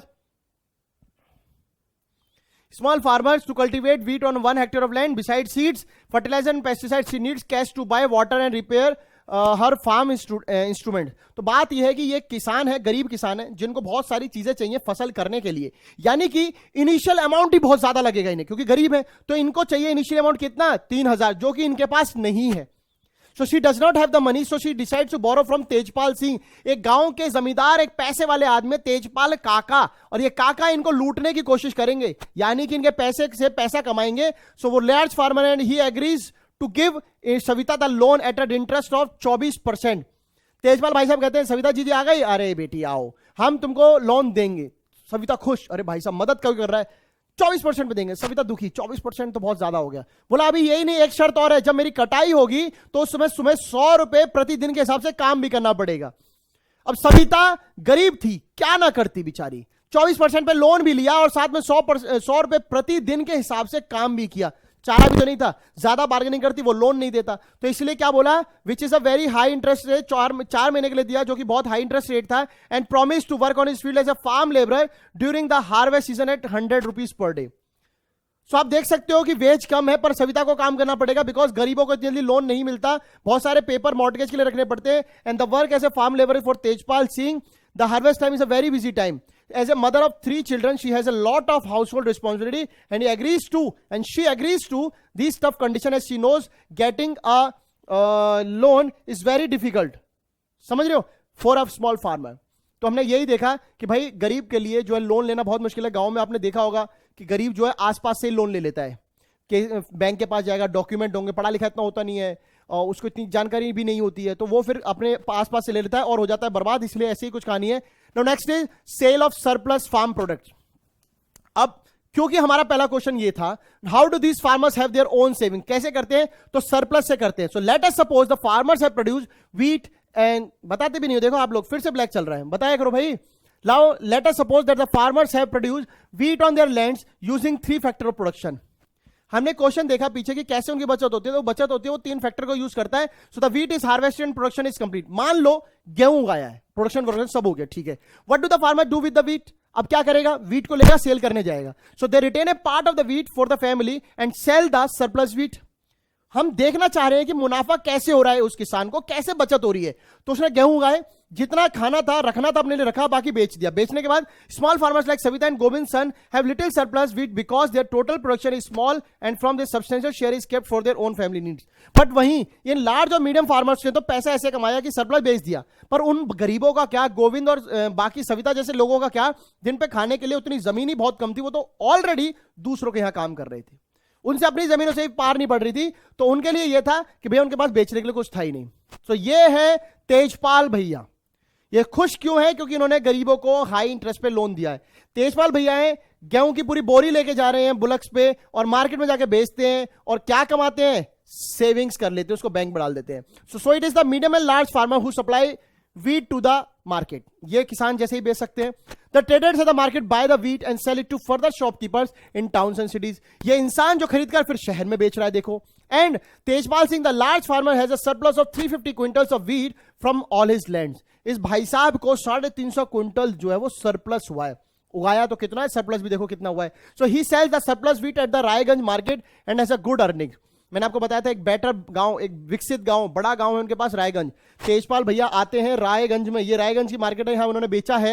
and what does the Tejpal do with his earning, जो पैसा यहां से कमाएंगे उससे क्या करेंगे, बहुत सारे काम हो सकते हैं. पैसे से तो बहुत काम हो सकते हैं, ट्रैक्टर खरीदो, इक्विपमेंट खरीदो, नए फर्टिलाइजर खरीदो, लोगों को लैंड दो, मनी पैसा दो, फिर उनसे कमाओ. So Tejpal had put most of the money is in bank account. Last year तो पैसा डाल देता अकाउंट में, but later he used the savings for lending the farmers like Savita who were in need of a loan. उन्होंने क्या किया, तेजपाल भैया दुकान पे गए, गेहूं बेचा, पैसा आया, बैंक में डाला, उस पैसे से लोगों को अब लोन दे रहे हैं, पैसा कमा रहे हैं. And he also use the savings to arrange for the working capital for farming in the next season. उस पैसे से ही उन्होंने वर्किंग कैपिटल यूज किया, यानी कि उनके खेत में जैसे सविता ने काम किया था 100 रुपए पर डे, वो पैसा भी तो इनको वहीं से अपनी सेविंग से मिला. एंड दिस ईयर तेजपाल ने प्लान किया है कि वो अपने अर्निंग को बढ़ाएगा. कैसे, टू बाय अनदर ट्रैक्टर, एक और इक्विपमेंट जोड़ रहा है, एक और फिक्स कैपिटल जा रहा है. And another tractor would increase his fix capital, और इससे क्या होगा, फिक्स कैपिटल बढ़ जाएगी, एक और ट्रैक्टर हो गया. Like Tejpal Singh, other large farmers and medium farmers sell the surplus from farm products. वो भी यही करते हैं, अपने खेत से ले जाके मार्केट में बेच देते हैं, जिससे क्या होता है, मुनाफा होता है, फिर बैंक, फिर पैसे कमाई. And a part of the earning is saved and kept for buying capital for the next season. कुछ अपने लिए बचाते हैं, कुछ फिर फसल करते हैं. इसका मतलब कैसे पैसे से पैसा कमाया जा रहा है, ये मीडियम और लार्ज फार्मर से हमें पता चल रहा है कि उनकी आखिर सेविंग कैसे होती है. स्मॉल के पास तो चांस ही नहीं है. सो नेक्स्ट है, thus they are able to arrange for the capital for farming from their own savings, अपने ही सेविंग्स हो जाता है. And some farmers might also use the savings to buy cattle, trucks और टू सेट अप शॉप्स. कई सारे farmer दुकान ले लेते हैं, जानवर खरीदते, ट्रैक्टर खरीदते, मतलब कुल मिलाकर फिक्स कैपिटल को बढ़ा रहे हैं. And as we shall see these constitute the capital for non farming activities. और जो ट्रैक्टर है, ट्रक है, शॉप खोल रहे हैं, ये नॉन फार्मिंग मेथड है. क्यों, क्योंकि इनमें खेती आप जो फील्ड में करते हो वही फार्मिंग एक्टिविटी है. जो खेत का सामान आप कहीं भी ले जाके बेचोगे, बेशक ये खेत से आया है, पर फार्मिंग एक्टिविटी नहीं है. फिर वो सेलिंग एंड बाय हो गया तो नॉन फार्मिंग एक्टिविटी हो गया, तुम्हारा नॉन फार्मिंग एक्टिविटीज पे आ गए हैं. So we have learned about farming as the main production activity in Palampur. हम अच्छे से ये देख चुके हैं कि पालमपुर में मेन एक्टिविटी क्या है. The next thing is only 25% of people working in Palampur are engaged in activities other than agriculture. यानी कि हमने पढ़ा था 75% किस पे डिपेंड है, एग्रीकल्चर पे. 25% किस पे, नॉन फार्मिंग यानी नॉन एग्रीकल्चर पे. आई होप आपको समझ में आ गया है. टेंशन के साथ नहीं पढ़ना है, हंसते हंसते पढ़ना है. चैप्टर बहुत आसान है, बेसिक है. चीजों को समझोगे, स्टोरी ऑफ पालमपुर क्लियर हो जाएगा. जब पूरी स्टोरी क्लियर होगी ना बच्चों, फिर कोई भी आंसर आए आप लिख दोगे. सब कुछ अच्छा ही अच्छा लिखा है, इसमें कुछ बुरा नहीं है, बस कुछ किसानों के स्टोरी थोड़ी सी दर्दनीय है. सो अब नॉन फार्मिंग में सबसे पहला आता है भाई आपके पास डेयरी. डेयरी में क्या है, it is a common activity in many families of Palampur. Palampur में जो 75% के अलावा 25% जो लोग थे उनमें सबसे ज्यादा डेयरी का काम था. पीपल फीड देयर बफेलोज, घास पे ले जाते थे, जैसे गांव में होता है. घास गई खेतों में चराया, लिया आए, बाजरा बाजरा खिलाया, क्योंकि उगाते भी नहीं के लिए थे. Milk is sold in the Raiganj. किसान जो बड़े किसान थे रायगंज में अपना गेहूं वेहूं बेच रहे हैं, ये वहां पे दूध बेचते थे. So two traders from Shahpur town have set up their collection cum chilling centres at Raiganj from where the milk is transported to far away from towns and cities. जैसे रायगंज में जब तेजपाल जैसे किसान अपना गेहूं बेचने आते थे और वहां से फिर वो दूसरे शहरों में लोगों तक दिया जाता था, ठीक वैसे ही दो ट्रेडर्स शाहपुर के रायगंज में जाकर अपना दूध का एक छोटा सा कारखाना अपना सेटअप करते हैं और वहां से फिर शहर के अलग अलग गांव के अलग अलग हिस्सों तक जो है वो दूध पहुंचाया जाता है. देख रहे हो कितनी सुंदर सुंदर बसें हैं, बसें नहीं भैंसे हैं, भैंसे हैं. तो आप देखना ये सब ब्यूटीफुल भैंस, वो भी भैंस और वो गाय है अपनी. So small scale manufacturing centres खोले गए, यानी कि स्मॉल इंडस्ट्रीज खोली गई. At present less than 50 people are engaged in manufacturing in Palampur. अभी की बात करें तो जो 15 पीपल है, यानी कि जो 50 है, इससे भी कम लोग हैं यहां पे काम कर रहे हैं, क्योंकि लोगों को ज्यादातर फार्मिंग पे डिपेंड है. बच गए वो दूध पर आ गए. जो यहां बच गए उन्होंने ये किया. And unlike the manufacturing factories that takes place in big factories in the towns and cities, manufacturing Palampur involves very simple production method and are done on a small scale. क्योंकि पालमपुर एक छोटा गांव है, यहां पर स्मॉल इंडस्ट्री का काम चल जाएगा, यानी कि SSIs, यानी कि स्मॉल स्केल इंडस्ट्रीज. तो इनसे इनका काम चल जाएगा. तो यहां पर बड़े फैक्ट्री की जगह ना पैसा चाहिए ना उतने लोग चाहिए. And they are carried out mostly at homes. और ज्यादातर वो स्मॉल स्केल इंडस्ट्री से डला बनने का काम है, कुछ और हाथ घर का काम हो रहा है, वो अपने घर में या फिर खेतों में कर लेते थे अपने ही फैमिली लोग मिलकर. सो यहां पर लेबर्स की नीड जो थी वो नहीं होती थी, या कभी पड़ी तो एक आधा पड़ा, ज्यादा नहीं करना पड़ता था. Now the next is Mishri Lal भाई साहब है, ये मिश्री लाल है और ये गुड़ बेचते हुए पकड़े गए हैं, है ना. ऐसा पकड़े गए कैसे, हमने इनको पकड़ लिया, इनकी फोटो लेके आया. और एक कहानी है इनकी शाहपुर में कि ये क्या करते हैं, he purchase the mechanical sugar cane crushing machine. और एक मशीन पकड़ते हैं गुड़ बनाने की, उसे बिजली से चलाते हैं और चलाने के बाद अपने घोड़े बैलगाड़ी की मदद से जो है ये यहां पर गुड़ बेचने आते हैं. So Mishri Lal buys sugar cane from other farmers and process into jaggery. और वो दूसरे किसानों से गुड़ जो खरीदते हैं रॉ फॉर्म में उसको बनाते हैं एंड जैगरी सोल्ड करने आ गए यहां. और इस पूरे प्रोसेस में इनको हो रहा है एक स्मॉल प्रॉफिट. ये जो किसान है, ये भी किसान एक तरह के, ये गुड़ दूसरे लोगों से कुछ खरीदते हैं, गन्ना वन्ना खरीदते हैं, उनसे बनाते हैं, क्योंकि उन्होंने एक फैक्ट्री का सेटअप किया है, उससे जो गुड़ बनाते हैं उसे बेचते हैं और उससे कमाते हैं कमाई. तो मिश्री लाल भाई साहब की कहानी ये है. Next is shopkeepers of Palampur. क्योंकि हमने देखा कि लोगों ने डेयरी खोली है, लोगों ने स्मॉल स्केल इंडस्ट्री खोली. अब बात है दुकान की, क्योंकि गांव में ये भी तो होती हैं. So people involve in trade of goods are not many in Palampur. लोग व्यापार करने वाले ज्यादा नहीं थे, बेचने और खरीदने वाले नहीं थे. So the traders of Palampur are shopkeepers who buy various goods from wholesale market in the cities and sell them in the village.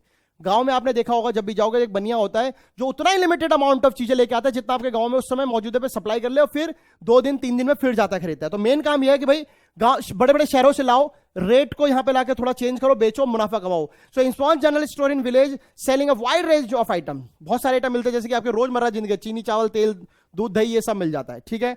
And a few of the families whose houses are close to the bus stand have used a part of the space to open small shop. They sell eatables. Bus stand के किनारे पे देखा हो चने वाले, ice cream वाले गांव में मिलते हैं ये लोग.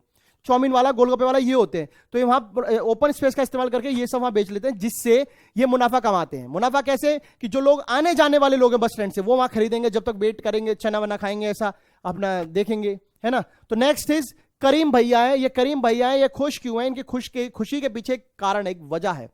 वजह यह है कि इन्होंने एक शुरुआत में कंप्यूटर सेंटर खोला और सेंटर पे गांव की कुछ पढ़ी लिखी महिलाओं को रख दिया, जिससे इन्होंने रोजगार बनाया. और ये कंप्यूटर सेंटर आज तक नहीं था, तो उन्होंने इस तरीके से अपना व्यापार किया.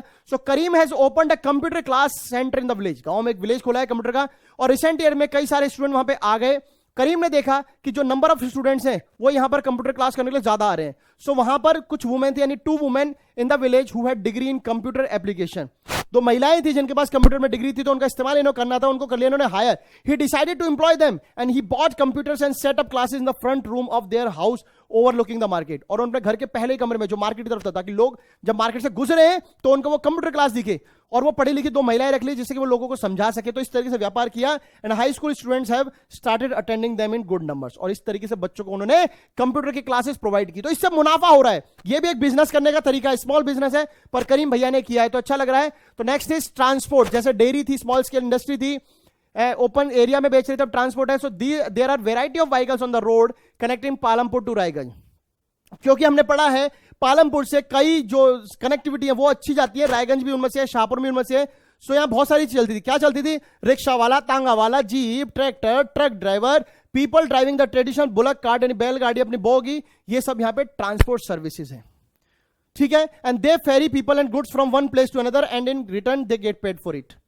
आज की डेट में अगर आपने जगह जगह अपने शहरों में देखा होगा तो लोग बैलगाड़ी पर चीजें रखकर, सेब, संतरा, केला, चीकू, यहां तक कि गमले भी, क्योंकि मैं अपने आसपास देखता रहता हूं, यहां पे नोएडा उत्तर प्रदेश में ये बहुत जगह पे मैंने आके देखा, मैंने ये एरिया आगरा में देखा कि लोग अब बैलगाड़ी पर सामान बेच रहे हैं। एक जगह से दूसरी जगह पे सुबह निकलते शाम को जाते, अपना उसमें मुनाफा कमाते हैं। तो ये भी एक तरीका है नॉन फार्मिंग एक्टिविटी का। So the number of people involve in transport has grown over the last several year.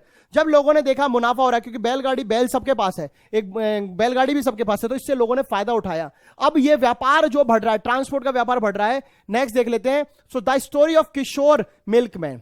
जब ये भी एक भाई साहब है जो भैंस का दूध लेते हैं, ये प्यारी प्यारी सुंदर सुंदर भैंसे हैं, है ना। तो ये भैंसे जो हैं बड़ी सुंदर हैं, और ये इसीलिए है कि भैया हमको कुछ खाने को देंगे, है ना। ये बच्चे सामने से पढ़ेंगे तो हम खुश होंगे। देखो इनके हाथ में भी इंस्टाग्राम और कुछ भी नहीं है ना। ये भाई साहब हमारे किशोरी लाल हैं जो दूध लेके जा रहे हैं। और क्या है, किशोरी एक जो है फार्म लेबरर है। Like other such labourer, Kishori found it difficult to meet his family needs from the wages that he receive. Kishor भाई साहब ने देखा जो उनको व्यापार में जो पैसा मिल रहा है, जो काम करके पैसा मिल रहा है, वो इनफ नहीं है, आगे अपने धंधे पर।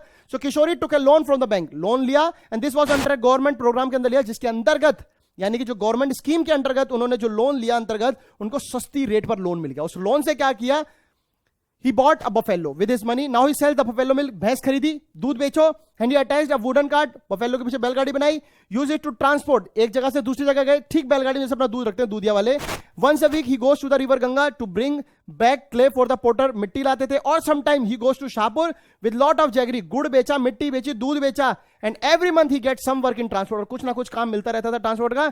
as a result किशोरी भैया को पैसा मिल गया, which is used to do some years back, और इनको जैसा ये पैसा मिलना चाहिए था, काम करना चाहिए था, वो मिल गया। तो किशोर भैया की देखी, सविता की हमने देखी, गोविंद की देखी, और हमने बाकियों की भी देखी। सो बच्चों, अब हमारा टॉपिक जो है वो खत्म हो गया। आई होप आपको ये टॉपिक पूरा पालमपुर का जो है स्टोरी समझ में आ गई होगी।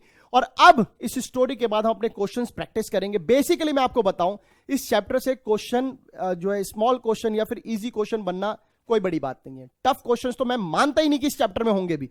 बहुत इजी पैटर्न है, सिंपल पैटर्न है, ज्यादा से ज्यादा आपको बेसिक समझाने की कोशिश की गई है with the help of various examples. लोगों के जीवन की अलग अलग कहानियां बताई और बताया कि लोग कैसे बिजनेस जो है नॉन फार्मिंग एक्टिविटीज में सेटअप कर सकते हैं। अगर सब किसानों के पास फार्मिंग एक्टिविटीज नहीं है, सबके पास खेती नहीं है, तो कैसे 25% लोग अपना जीवन जी सकते हैं। हमने पूरा पढ़ लिया कि नॉन फार्मिंग मेथड्स में क्या क्या है, कैसे लोग कमा सकते हैं, कौन लोग गांव में पैसे वाले हैं, कौन लोग लैंडिंग करते हैं, कौन लोग लोन लेते हैं, सविता लोग जैसे लेते हैं, फिर उनको बड़े बड़े जमींदार कैसे पैसे से पैसा कमाते हैं, ये सब हमने देखा। और अब हम देखते हैं अपना question. So what is the main activity in Palampur. अरे कोई बच्चा भी बता देगा क्या मेन एक्टिविटी है पालमपुर की, बताना जरूर, कमेंट सेक्शन में बताना। Next is Palampur village has about dash families belonging to several different caste. कितनी टोटल फैमिली है पालमपुर में आपको पता है ना। उस फैमिली में से 150 family landless, 240 families small and marginal. Total करो, जो डिफरेंस टोटल बनकर आएगा वो। Next what is the aim of production. Production का क्या एम है? To produce the good service that we want. ऐसे गुड्स एंड सर्विस प्रोड्यूस करना जिन्हें हम चाहते हैं या जिन्हें सेलर चाहता है, बेचने वाला, जो बेचने वाले की मर्जी से खरीदते हैं क्या हम? नहीं। ध्यान देना, दोनों बातें हैं, none of these. Next is tool machine and building किसका पार्ट है? फिक्स्ड कैपिटल का, वर्किंग कैपिटल का, दोनों है या फिर इनमें से कोई भी नहीं है? याद से ध्यान देना, ये काम करने के लिए कितनी जरूरी है। कोई भी काम स्टार्ट करने से पहले इन चीजों की जरूरत होती है, तो उन्हें क्या कहते हैं? Next is which constitute factor production. इनमें से कौन सा फैक्टर प्रोडक्शन है? लैंड है, कैपिटल है, human capital, none of these या फिर ऑल ऑफ दीज, है ना। तो आपको पता होगा कि कोई भी काम करने के लिए फैक्टर्स चाहिए, प्रोडक्शन करने के लिए फैक्टर चाहिए। फैक्टर होते हैं चार तरीके के कौन कौन से हैं ये आपको बताना है। कमेंट सेक्शन में बताना चार कौन से हैं, यहां तो कितने हैं पता नहीं। In Palampur dash of the people who are working are dependent on farming for their livelihood. कितने % लोग पालमपुर में खेती पर डिपेंडेंट थे? 65, 55, 50, 75। ठीक है, नेक्स्ट बढ़ते हैं। During the rainy season kharif farmers क्या सर्दी के टाइम पे वो जो है उगाते थे, बारिश के टाइम पे? ज्वार, बाजरा, दोनों, नन ऑफ दीज। कुछ चीजें ऐसी किसान 3 फसलें करता था, आपको पता है। ज्वार बाजरा करता था, पोटैटो करता था, वीट करता था। एक्सेसिव वीट को वो बाजार में बेचता था, प्रॉफिट लाता था। ज्वार बाजरा वो अपने जानवर के लिए करता था। कब करता था ये बताना है। So the main reason why farmers are able to grow 3 different crops in a year in Palampur, क्या ऐसे कारण थे जिसकी वजह से वो 3 फसलें कर पा रहा था? वेल डेवलप्ड इरिगेशन सिस्टम था, बिजली बहुत जल्दी आ गई थी, दोनों बातें हैं या इनमें से कोई भी नहीं है? तो देखो, कोई भी गांव डेवलप होने के लिए कुछ बेसिक कंडीशंस थे, बेसिक रीजन थे। वही रीजन पालमपुर को एक डेवलप्ड विलेज बना रहे हैं, वो आपको बताना है। तो next is yield is measured the crop produce on a given piece of land during. हम जो जमीन की जो उत्पादक है, जो कितना उत्पन्न हुआ है, कितना प्रोड्यूस हुआ है, उसे कैसे नापते हैं? किस सीजन में नापते हैं? मल्टीपल में, सिंगल में, क्वार्टरली में, या कोई भी नहीं? बहुत इजी है। So the green revolution in the late 1960s introduced the Indian farmer to the cultivation of dash using high yielding variety of seeds, HYV seeds. HYV seed से किसको फायदा हुआ था? कौन सी फसल को? Rice jowar, wheat ragi, wheat and rice. आपको अच्छे से पता है लेट 1960s में जो ग्रीन रेवोल्यूशन था उसका मेजर इंपैक्ट जो है उत्तर प्रदेश, वेस्टर्न यूपी, हरियाणा, पंजाब ने उठाया। उनकी वजह से वहां पर अत्यधिक राइस एंड वीट फैसिलेट हुआ, बाकी स्टेट्स में नहीं हुआ। उन जगहों पे बेनिफिट मिला, तो वो कौन सी फसलें थी आपको बताना है। Among the 3 factor production we found that dash is the most abundant factor production. किसी भी प्रोडक्शन के लिए सब फैक्टर जरूरी है, बट एक प्रोडक्शन के लिए, फैक्टर के लिए एक फैक्टर पर्टिकुलर बहुत ज्यादा जरूरी है, लेबर, मनी, मशीनरी या सभी। सो थैंक यू की स्लाइड आ चुकी है बच्चों। अब फाइनली हम अपने चैप्टर को खत्म कर रहे हैं। आई होप कि आपको ये चैप्टर बहुत अच्छे समझ में आया होगा। कोई बड़ा चैप्टर नहीं है ये, कोई ऐसा टिपिकल कॉम्प्लेक्स चैप्टर नहीं है जिसे ना समझा जा सके। समझने लायक ऐसा कुछ भी नहीं था इसमें, बस बेसिक चीजें अगर आप एज अ किसान बनकर सोचोगे तो आपको सारी चीजें समझ में आ जाएंगी। कोई मॉडर्न जमाना, कोई मॉडर्न अप्रोच, कोई बड़ा दिमाग नहीं चाहिए इस चैप्टर, इस स्टोरी को समझने के लिए। इसको समझने के लिए सिर्फ आपको किसान के अकॉर्डिंग सोचना है कि मैं किसान होता तो मेरे पे क्या प्रॉब्लम्स आ सकती, मैं किन से लोन ले सकता था, कौन मुझे कितनी परसेंटेज पे देता, कहां से मेरा बेनिफिट होता, और अगर खेती नहीं कर पाता तो मैं और क्या क्या काम कर सकता था। बेसिक चीजें याद रखना, बहुत बेसिक चीजें, चैप्टर पूरा आप खुद बना लोगे, इस बात की गारंटी है मेरी। ठीक है, तो इसी उम्मीद के साथ कि आपको सारी चीजें समझ में आई। आई होप कमेंट सेक्शन में बताना सारे बच्चे कितना % मजा आया इस क्लास को पढ़ के, और कितनी % चीजें जो आपको याद रही। सो चलिए मिलते हैं अगली क्लास में। मैं आपका अपना टीचर अपने इस प्लेटफॉर्म फिजिक्स वाला पे आपका बहुत बहुत थैंक यू करता हूं बच्चों कि आपने इस क्लास को पूरी तरीके से सुना, समझा और फाइनली क्वेश्चन सॉर्ट आउट किए। उसके बाद मिलते हैं अगली क्लास में। So thank you guys, thank you बच्चों।